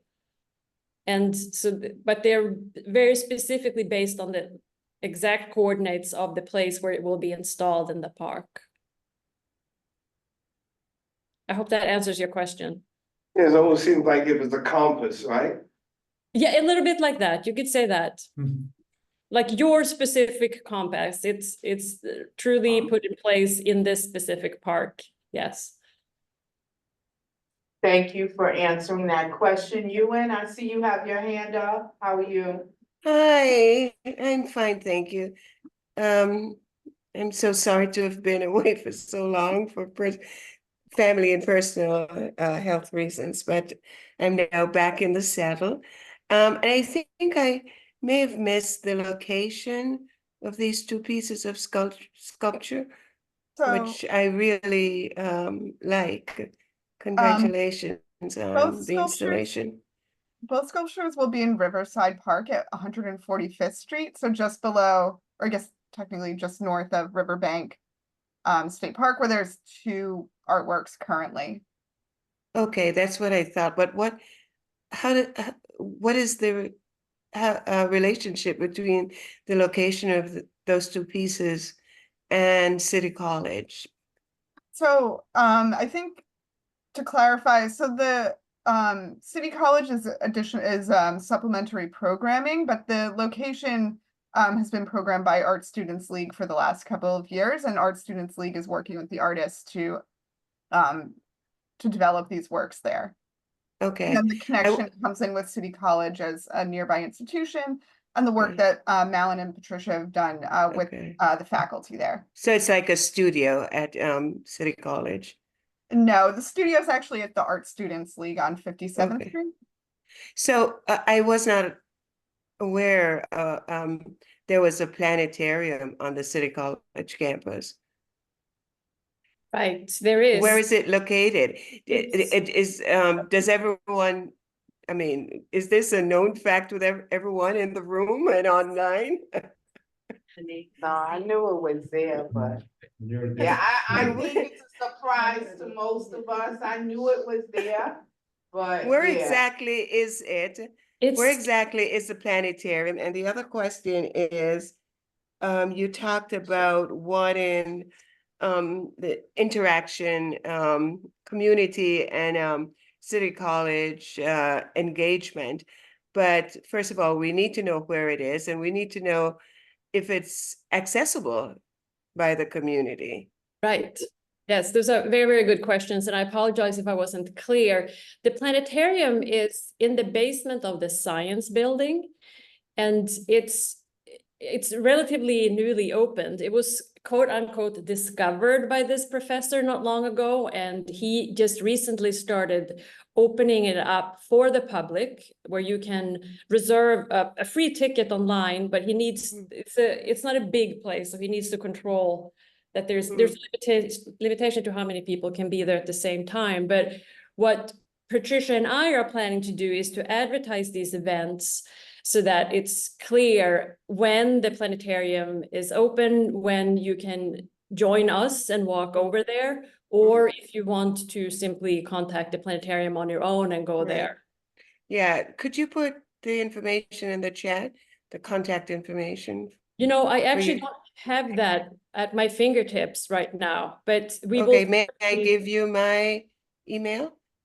Sure. If I may. Yeah.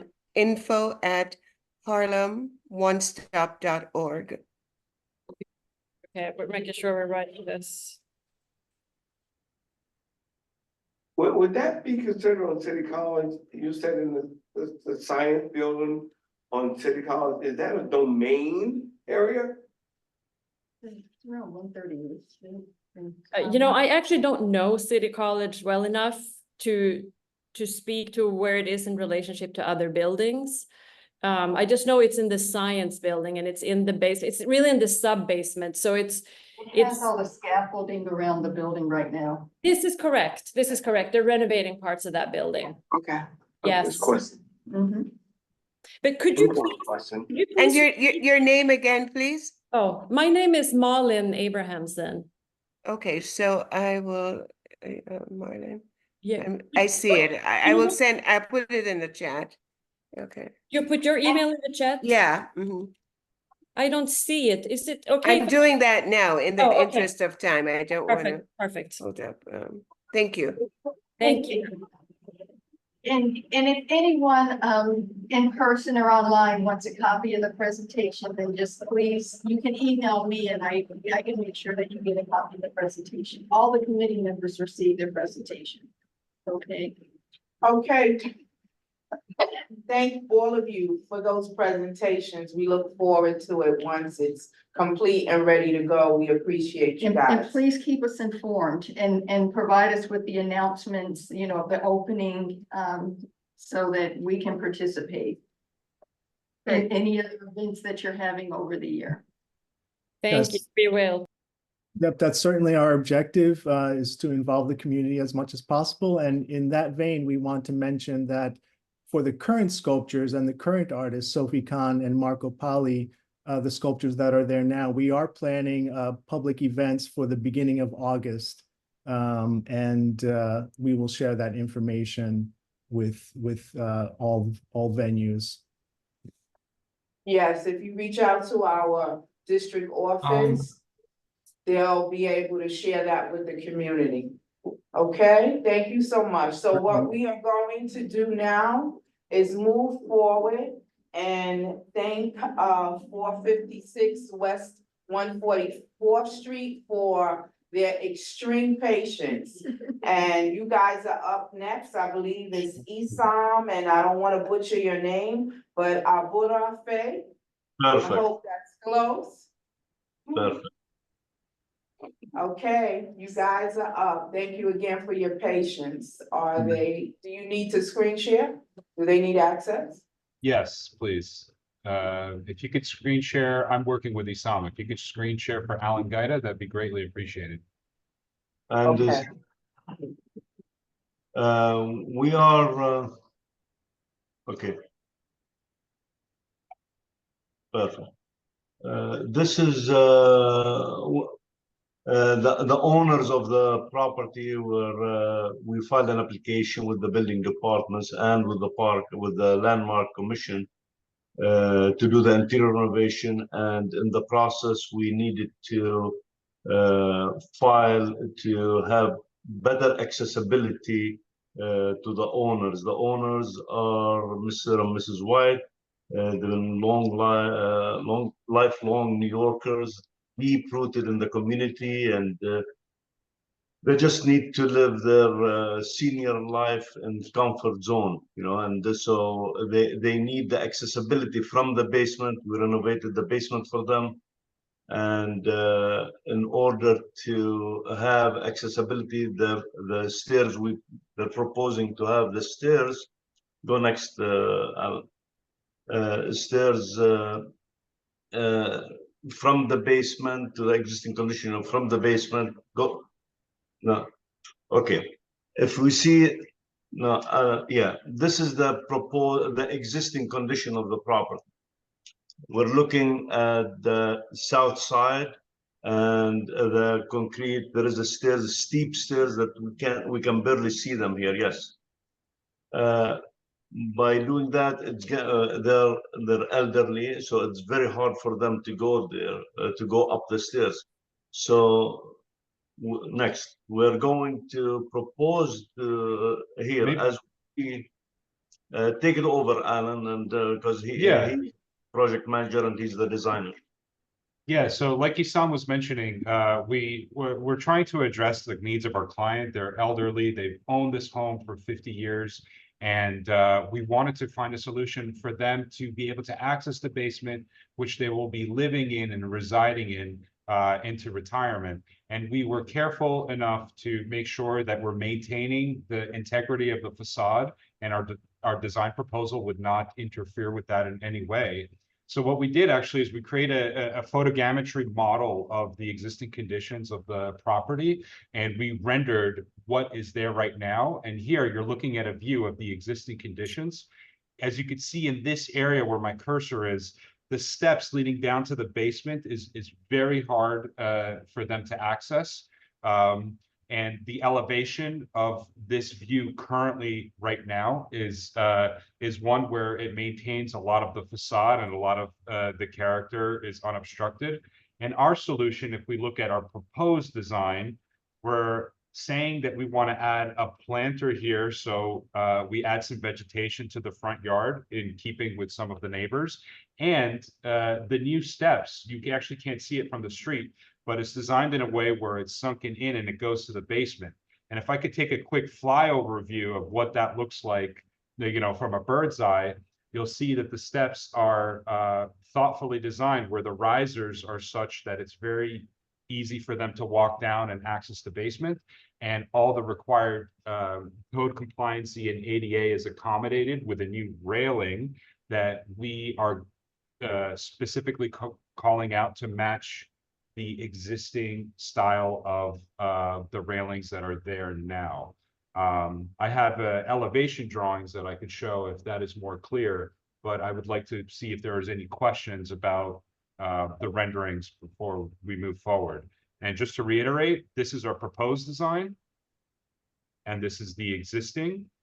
It's a very minimal change. Here's an elevation of the existing from the street, and here's an elevation of the proposed design. So minimally obtrusive, still maintains all of the facade character. The pedestrians are not going to see any unsightly instructions, and we feel like this design maintains the landmark character of the street. And we looking for your approval and opinions on it. Are these the same drawings that you emailed us a couple of weeks ago? Or have they changed? Yeah, so No, the drawings, the drawings are the same, but these renderings are something that we're adding as an auxiliary to the drawings in order to conduct the presentation today. Okay, but will you please email us the revised presentation? Certainly.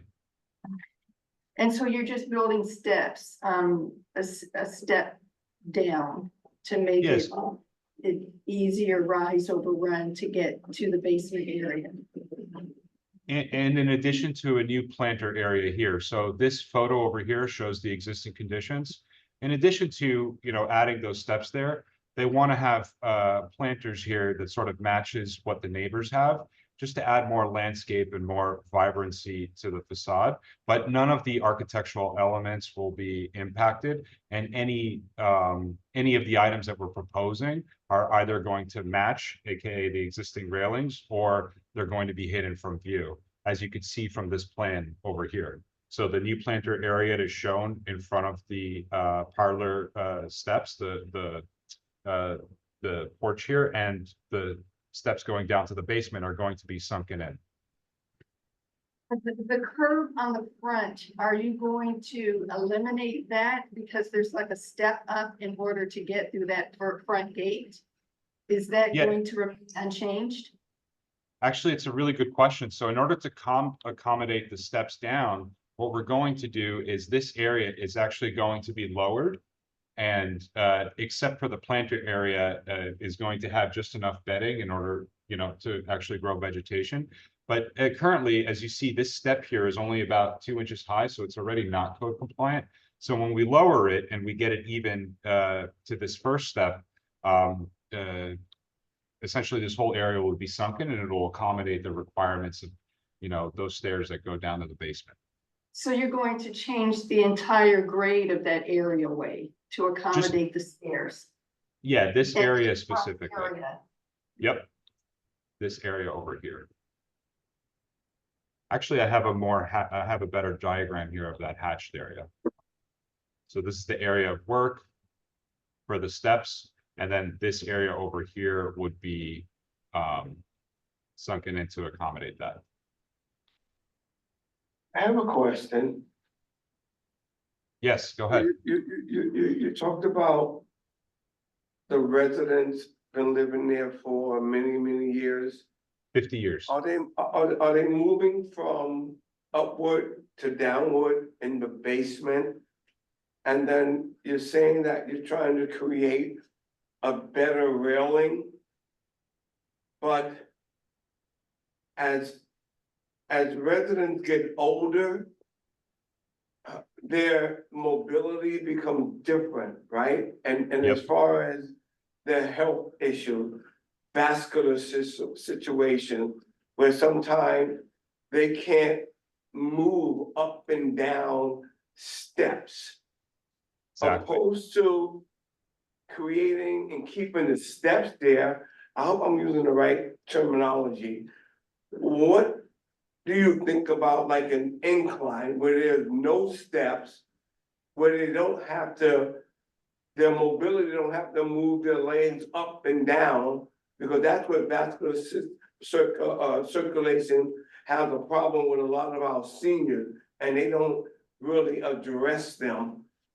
Don't you think that would be a problem for them from going from where they would live, I hope I'm saying it right, up to now Yes. going to the basement area, opposed to now eliminating the steps and going to the basement, they can walk more down and then incline and hold on to the rail in a more safe-ish way. Actually, it's a really good question, and we did a variety of sectional studies. So we cut basically through the lot like you're seeing here, and we tried to accommodate something like a gentle incline or a ramp. But unfortunately, the ramp in this case, because the front yard depth isn't as deep as required by code, the ramp would actually be more dangerous for them. It would create too much of an incline and it would create a tripping hazard. So what we've actually designed here is something that's per ADA code and compliant with New York City Building Code, in that you have much longer landings and a lower tread depth. So even though, yes, you're right, typically the elderly, it's hard for them to have steps, but these steps are done in a way that are much shallower than the existing conditions. And for the owners, to their delight, this is a solution that was easier for them to accept, much easier to accommodate as well. I think that's a public opinion to say it must be much more easier. But as you know, as our seniors have become a little bit more older, they become a little bit more fragile. Yes. And we gotta find a way to make sure that their safety is more important than whatever the design that the owners are looking at. They should be the priority, and moving from a location to a lower location after committing their entire life at some place where they were able and they were agile. Now there's such a big difference here. I think something like this should be a little bit more evaluated to make sure that they are accommodated for, opposed to having them be removed because of the fear of them moving about in this kind of way and not in an inclined, safe, responsible way. That's just Yeah, my opinion. No, I think it's really valid, and it's something that it's really important to be sensitive about. Just note that for what we've done here, we've taken into account what is considered ADA compliant with the building code, and also what is a safe and acceptable standard, given the constraints of the site that we have, and what would accommodate the medical conditions of our clients. So all of that, we hear you. Thank you. So there's no lift, there's no incline, there's, you know, you're creating more steps. Yeah, we're creating one more step, but with a shallow riser, so they're much easier to walk in, and we're sinking it into the site so you wouldn't be able to see it from the street.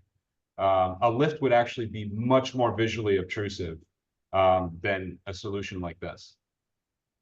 Liz is asking me to zoom in on a portion. Okay, zoom in on the. Liz, Ask your question, Liz. where do you wish him to zoom Yeah, and ask your question? It's just hard to see, and there's more changes in the stairs. Yeah. This is much better, thank you. I don't remember any years. Yeah. Thank So- you, Liz, because I am having a difficult time visualizing it. So thank you. This is not the same drawings we got. I just want to add one more thing. I think that sincerely, safety is more important than the way the facade and made look. Yes. Because we gotta honor and we gotta make sure that we put a safety measure, and for these folks who have made this foundation, this property, what it is today, and we gotta protect them for the long run. Yes. Liz, Yuen, do you have any comments? I see in the current and proposed drawings, that there is a new configured retaining wall. Can you speak to that? And I'm looking at two things at the same time, so. I believe, I believe you mean. But I think the rendering is helpful. Yeah, you can go back and forth, but the rendering is helpful helpful to visually see it, but I can see in the proposed. the new So I retaining believe this retaining wall that you're mentioning here with the planter, is that the one you're referring to? I just want to make sure I'm accurate. I'm in your first set of drawings, not the second set. No, yep, that's what I'm looking at. Okay, so this area here, if you keep that a mental note of that, it's actually rendered over here. So this area is a planter that it's not even visible from the street, just Okay. like the existing condition. So it actually just follows the stair as an aesthetic appeal. It goes down and it's not even visible from the street. Okay, that's helpful to understand. It was very hard to see from the plan, but it is much easier to see in the rendering. So thank you for doing that. Of course. Is there a reason so that front planter that you're making? I'm looking on Google Street View and it looks like the planter to the west is a much shallower planter and that there is some hardscape in between. Yeah, I'm looking at right next door. There's like a little planter. On the left, correct? Yep. There is still a little bit of hardscape in between the planter and the steps. Not Yeah, that that's the next one. The next one, on the west Oh, side. I'm sorry, the one on the Just right. what's, I'm not criticizing it, just wondering like, if Landmarks had something to say about why the planter is big or small, why you went with covering up the full hardscape that was there with the planter. Yeah, so this planter and this rendering here, again, with the photogrammetry, we sort of captured it, although in the rendering, you see more plants than in the street view. We just wanted to try to match what the other properties were doing. It seemed like anywhere where it wasn't a walkable space, they were maximizing the amount of planter bed there. And that's what we were trying to do here. But if you have a recommendation that we shorten it, we're happy to do that. But there's something really nice if they were to actually be able to plant in front of these beautiful Gothic steps. We thought it would give them an activity to do and actually make the sidewalk prettier. But it's we defer to you and what you recommend there if you want. It's already one of the prettiest streets in our neighborhood. So definitely, yes. Yeah, I don't, just for the rest of the committee, I don't think I have any problem with this.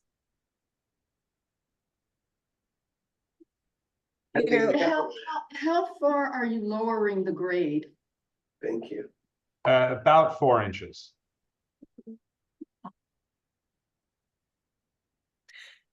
I have a comment. I mean, to add, Mr. Studley mentioned that there's the issue with an aging community, and that's an issue that is not only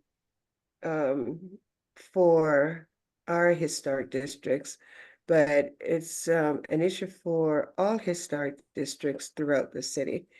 And I think that Landmarks should be addressing, this is a comment, it has nothing to do with a specific project, that we need to somehow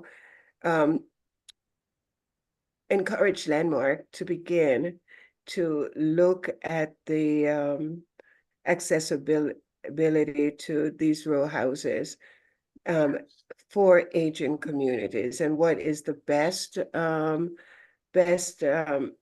solution to handle access, and especially with the high stoofs, and still preserve the architectural integrity of these buildings.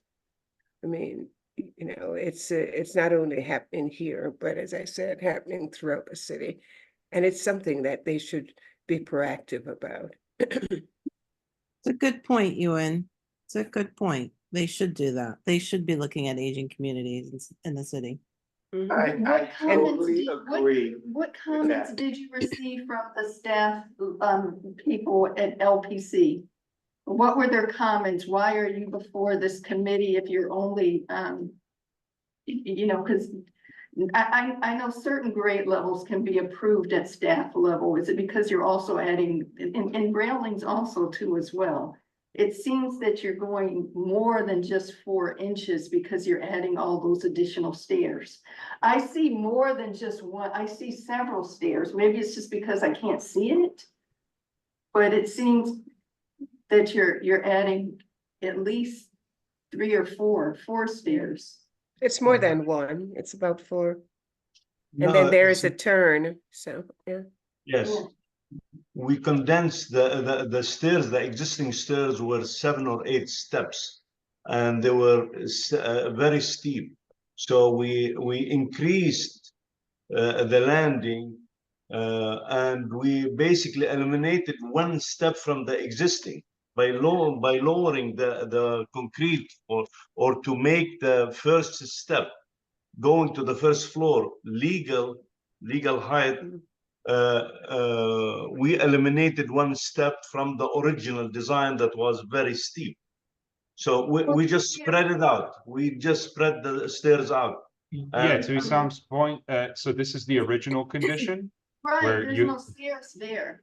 The original was, the stairs don't start until where you're making the turn. That's all Right. flat now.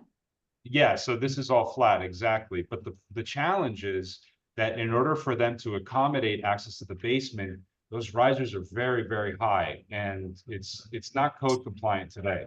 So the landing also, if I may, the landing was short, Yeah. very short. the landings are short.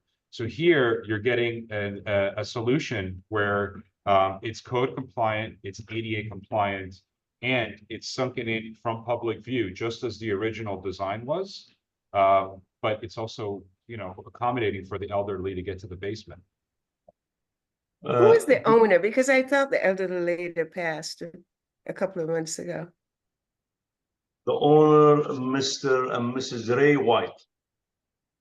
Stan is the owner representative on the call. The Stan, owner, Stanley, he's with us in the meeting, but he's a mute. He's representing the owners. Yeah, you can unmute yourself, Stan. He's friends with the owners. May I say something? Where are the, why the? Stan, yeah, you're muted. You're muted, Stan. Stan, you have to unmute yourself. When we discuss code and compliance and aging, right? Is the concern really more about the landscape and the changing of it and the evaluation of the property? Or is it about really conserving those who came before us? Really doesn't change the value of the land, understanding that they were the ones who really preserved this for this time. And whoever wants to come in later on needs to have an understanding that this is a preservation area. And because of that, these are the changes that are necessary to move forward with. And if not, they just don't occupy the land. What issues did LPC have with this design? The only issue they had, they said it's something that we have seen before, but since it's an exterior work, would like the community board opinion on it. And if they say okay, we have no issues with it. And that was Mr. Pacheco and William Neely. They're from Landmark. So the emails that you forwarded me before, I received emails that LPC was saying that your design was incomplete. Is LPC now saying that your design is complete? The design, we finished the design, and the problem with that, instead of them reviewing the applications, we were communicating via emails. And finally, we spoke with the supervisor. Mr. Pacheco spoke with the supervisor, and he got back to me. He said, get the community board on board that they are approved such interruption of the front yard or alteration of the front, and then we bring it back to us and we have no issues. We shouldn't have any issues. He didn't say we don't, so we shouldn't have any issues.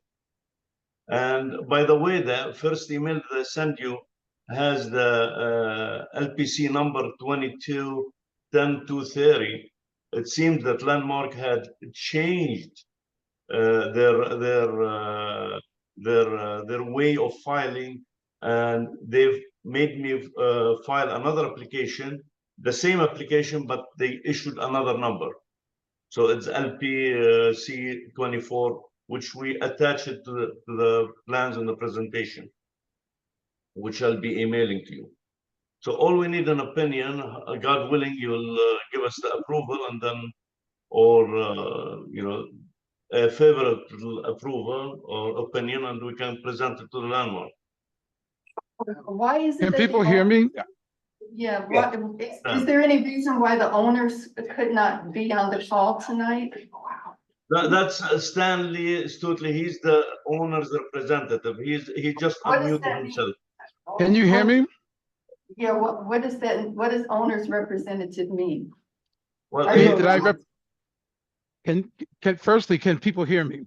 Yes, Stan, go ahead. Sorry. Okay, very good. I'm the owner's representative, which means they don't have a lot of opinion because they just don't have a lot of knowledge about all of the construction elements, all of the elements of Landmarks Preservation Commission, all the elements of the community board.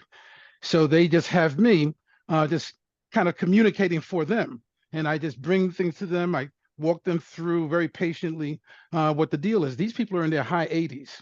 They're kind of aged, and they're very kind of, they just aren't up to speed on all that's involved here. So one of the things that has been a problem was just the steepness of the steps. The rise and the tread of the steps were just, I mean, they are hazardous. So the idea was to create a tread that's so large that a person can take a walker, they can go up, they can rest per step, they could just do whatever has to be done to get out of the lower level. The lower level has become the total, residence. They just cannot do the steps inside the house to get up to the third and fourth floors. I mean, that's just impossible, so every consideration has been taken to make sure that the owner's health and possibly diminishing health as time goes on, is accommodated. And these steps are the most graceful way of handling this. Had we used the ramp is like a ski ramp.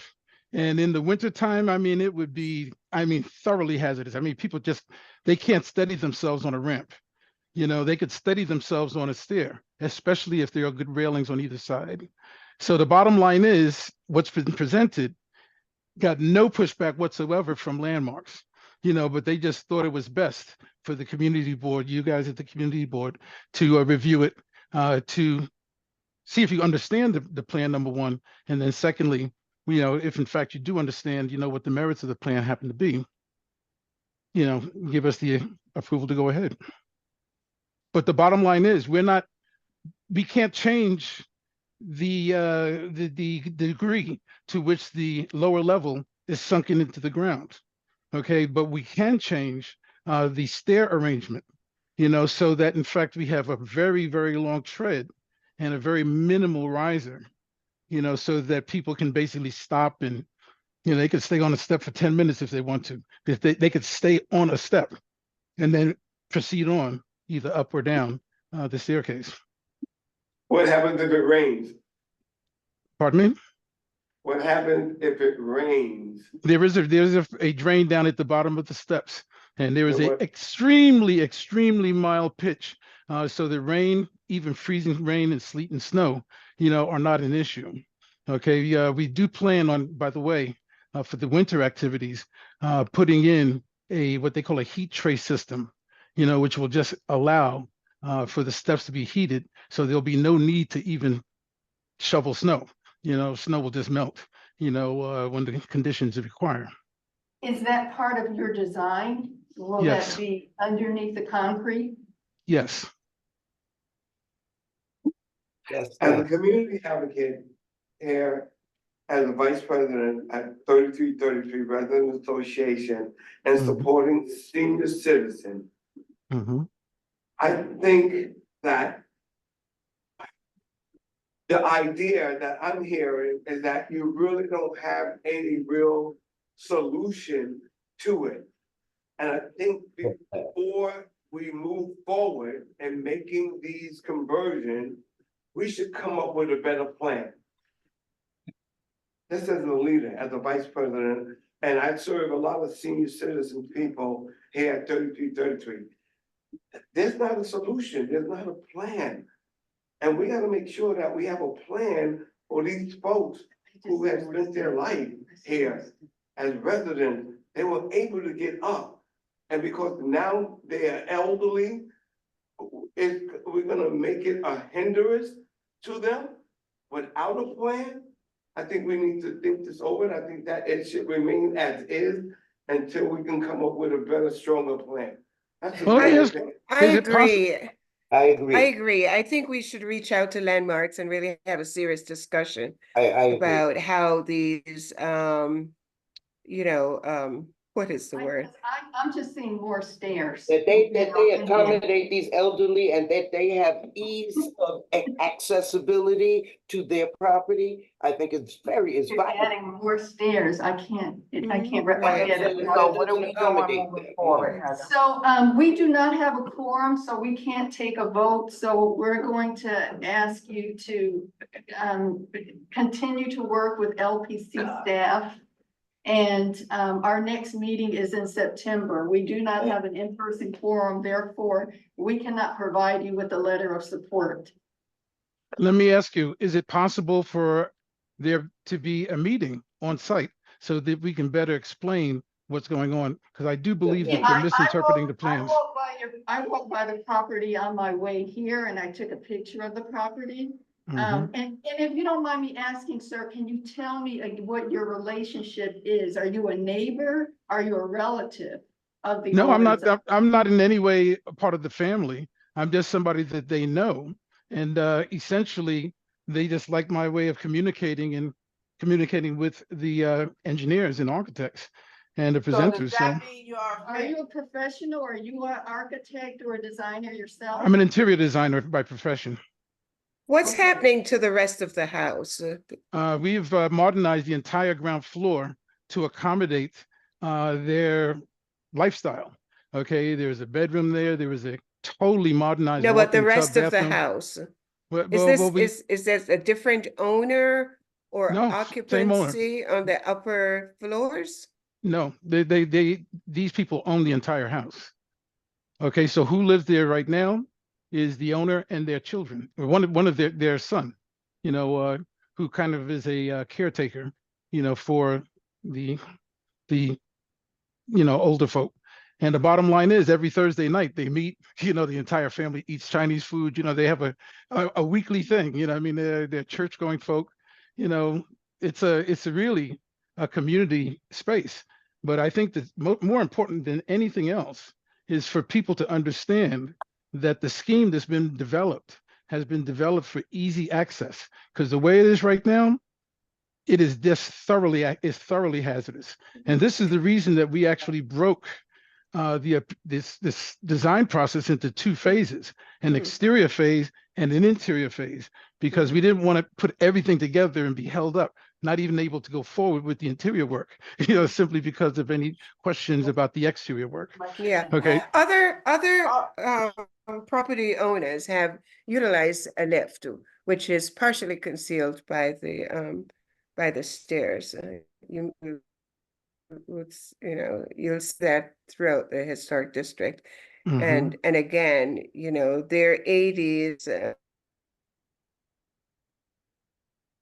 Okay. So, Okay. We're making changes that being that so much. Go ahead, I'm done. I think Okay, Stan, where we are and, Mr. Esom, at this time, because we don't have a forum, we understand that you guys are requesting a letter of support. We're not Yes. able to provide that at this time. This is Okay. our last meeting, before our summer break. So you have the summer months you can share with the LPC that there were some concerns about where you are and what it is that you're trying to do, and we will reconvene in September and we can be visited at that time. And will you please email us your updated presentation, because this is not the presentation that you emailed me. So this is our first time seeing this. We like to review before you appear so that we don't have so many questions, because we like to move our meetings along. So this delay is not a denial, but at this time, we're not able to provide the letter of support, but we will do everything possible to accommodate you guys in September and ensure that your presentation is reviewed and we come to a resolution that works for the owners and the fact that they're healthy in their, the design. So we thank you for the presentation. We thank you for being patient And being here. and and we'll be able to accommodate them. It just won't happen at ADA this meeting. accessibility is very important to all of us. Yes. And my concern is more, Steve. Okay, so we would, for the sake of time, it's 9 o'clock. We would like to move this forward. Is there anything else that you guys would like to say before we move on briefly? Yes, I would like to ask, would it be possible to have a meeting on site of the various people in your community board, just to better understand the plan? No, I mean, no, in September, of course, in September, just because I think if you actually see it, it's a lot easier than trying to digest these renderings and drawings, which seem overly complicated. It's a very simple scheme. And I think that when you see what we are planning, that you might agree that we have the whites' best interests at heart. May I add something? The dialogue that I see here in your demonstration that's here is gonna be no different than, I'm not speaking on behalf of the board, I respect the chair in the call. But the dialogue that we're having and seeing what's being appeared here on screen is gonna be no different dialogue if we have an on-site meeting. So I think what the board is asking, come up with a more different type of plan that's gonna be accessible and safely for the owners of the property. My opinion. And that's what we're interested, may I say, that's what we're interested in seeing, even though Understood. that we all live in the neighborhood, so we're all gonna walk by during the Oh, course yes. of the next 2 I walk months. by on my But way with here. an alternate There you go. plan Beautiful. should be rendered that would make it give accessibility to these octogenarians so that they may access their property. Is that Yes. clear? That's what we're looking for. I'm not seeing Understood. it. Mhm. Okay, so Understood. if you guys can make that a priority, we can discuss on site in September. But let's see if we could possibly make this design a little more elderly friendly. I think that's the concern, okay? But we thank you guys. And we Thank you. we are going to move forward. Thank you. All righty. Next, we have old business updates and action items. Liz, I know Yuta had sent us the LPC permit. Was there anything in there that you saw that you wanted to address with that? Is Liz still here? Yeah, she is. Is there anything we need to make note of or you want to bring to our attention that we need to consider and make a priority come to September? So these are the permits, and I don't see any violations for the month of May. Nothing really stood out to me. What about you, Liz? No, I'm just frustrated with that last conversation, to be quite honest. So no, I have no problem with this. I mean, honestly, I don't know why I'm here. If I'm here to review landmarks or if I'm supposed to be reviewing for 1,200 different things that have nothing to do with architectural design. I don't have anything to say about this. Okay, so Liz, your concern is that with the information presented, that there isn't a problem with that project and they should be allowed as property owners to move forward? We are not designers. They are designers. The owners of that property hired designers to solve a problem. We are not the problem solvers. The city has said to them, we think we're okay with it. Go to the community board. And the community board is talking about accessibility issues. Landmarks is following already within accessibility mandates. Like, but it's landmarks. It's like we're dealing with apples and oranges, and we keep dealing with apples and oranges in this committee. And I'm sorry, it's very frustrating to me. So if we can't like stick to like what we're supposed to be doing, I don't know if I can be on this committee because it's very. Okay. Okay, Liz. I see a very drastic change in the exterior of that space. And I don't think. From a landmarks perspective? Yeah, and so did they, because they said that the design was not complete and they asked them to go back for revisions. This is not the same plan that was presented to us. Right, I have those plans. They pulled those plans up and I looked at both plans. And the plans do not, at least in my opinion, and this is what I do for a living, I don't think that they significantly impact the landmark. If they impact mobility issues, maybe, but that's not what our role is in this committee. We're also not designers. And I really think we should stay away from that. Like, let the professionals do their job. We are here to review this based on whether this fits the criteria of the landmark district. I have a question. I Ms. agree Liz. with that. I have a question, Ms. Liz.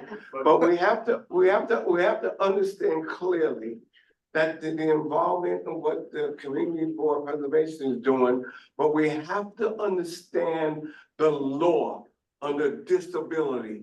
And we have to protect those elderly under the law of disability. No, the city does that.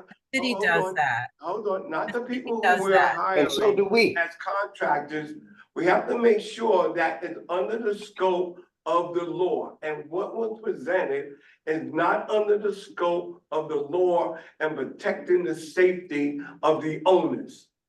Well, and Liz is making a very, very valid point. You have architects here, you have a representative of the owner, they have sat down with the family, it's being presented as if they have authorized this. They are okay. They are doing the most that they can do to allow it to fit into the scheme of things. And so if we're landmarks, then let's do what landmarks do. If LPC says the design is okay, we just need you to bring it before the committee, they're here, right? Now, they can find some time over the summer, but at this point, we don't have a quorum. But if this is the best that can be done, then in September, we need to move forward. And I understand and hear Liz clearly, yeah, we can feel a certain way, but there's some of this is black and white. And when we throw this gray stuff in the mix, it's just taken away from what we're here to do. Okay. And we can focus on that. So I do. Liz, I hear you. It's 9 o'clock. We're gonna revisit this, but we need you on this committee, and we also need to really probably have a real conversation as committee members on how we're gonna move forward with this, so we don't continue to revisit this every time these properties come before us. Exactly. Like we can't Doesn't get caught up and the approval process that comes from. It's this not, committee. that's not what she's talking about, Calvin. this- That's yes. not what she's talking So about. I'm just hearing my. I understand and I let's hear move your forward. opinion, but that's Were not the issue. Were there any other, I see Yutha, you have your hand raised, Yutha. Go ahead, Yutha. Wanted to make a comment that I think during the summer, if the committee can, they need to meet and go over the mission statement and know what the duties of the committee are, because as Liz is stating, you're getting far and beyond what your call of duty is. So you just need to review the mission statement. LPC is there to do their job. And as it's been said, the family is in support of whatever the changes are. And they hired or they appointed these individuals. I'm sorry if I said hired and they're not hired. They appointed these individuals to represent them, and we're just here as a community board to review what it is that they're submitting. I don't think that we're there to say if this is safe. That's LPC's job. And the committee itself needs to go over what their mission statement is. By the way, I That's it. agree with that. That's it. From what I've heard today, I think it's their checkbook, and they've hired talent to deal with this and be ADA compliant, not for the committee to tell them to change the design that is a legal design. I don't think, I didn't hear the committee saying to them to change anything.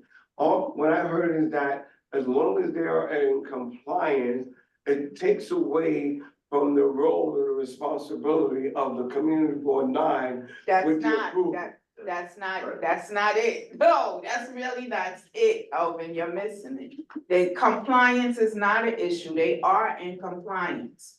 Okay, so Yutha, I think it's a valid point. We're gonna focus on that so that we're not revisiting this because it keeps coming up. And it is 9:05, so it's 9:05. We're moving this along. Okay. West Harlem Historic District, do you have, or Yeah, Liz just quickly, to add briefly? Yeah, briefly. Oh, wait, are you Miss Caldwell or who's being called on? Ewan. You and your Ms. call. Chen. Oh, all right, thank you, thank you. You know, I think, I hear everyone, but the point is that Landmarks is shirking its responsibility. And I think if the committee could meet with Landmarks at some point in the summer or at the beginning of the next session, just to get a clear idea of what is, I mean, they have to begin to look at this issue. It's a pressing issue and it will come up time and time again. Just imagine, you know, if we're doing a one-off on every alteration that comes before the board, what is the district going to look like? There should be certain standards set out by LPC. You know, they know the style of the houses in every historic district. It's their responsibility, you know, to come up with options and solutions, you know, not put it back onto the community board. Otherwise, bring that back to the whole mission, visiting the mission statement and Yes, such. we definitely and will. We advance. definitely will. This is good. Yes. It's just like the tree guards, you know, the art commission comes up with 4 different styles, you know. LPC needs to do something like this.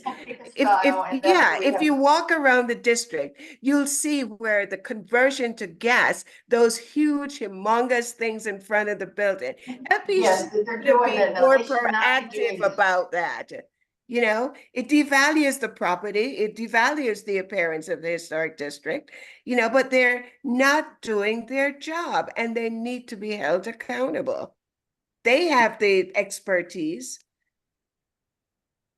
They should not be, you know, putting it back on the community board. That's noted. It's on our list for next week. Duly noted, Ewan. Yes. Okay. So any other updates? It's now 9:07. Then can we get a someone wanna, at 9:07, do we have a motion then to adjourn? I make a motion, we adjourn. I second it. Good night, everybody. Have a blessed summer vacation and hopefully you in we'll have our September. stuff together by the time we come back. Bless everybody. Good night. Good night, all. Thank you, good Good night. night, everyone.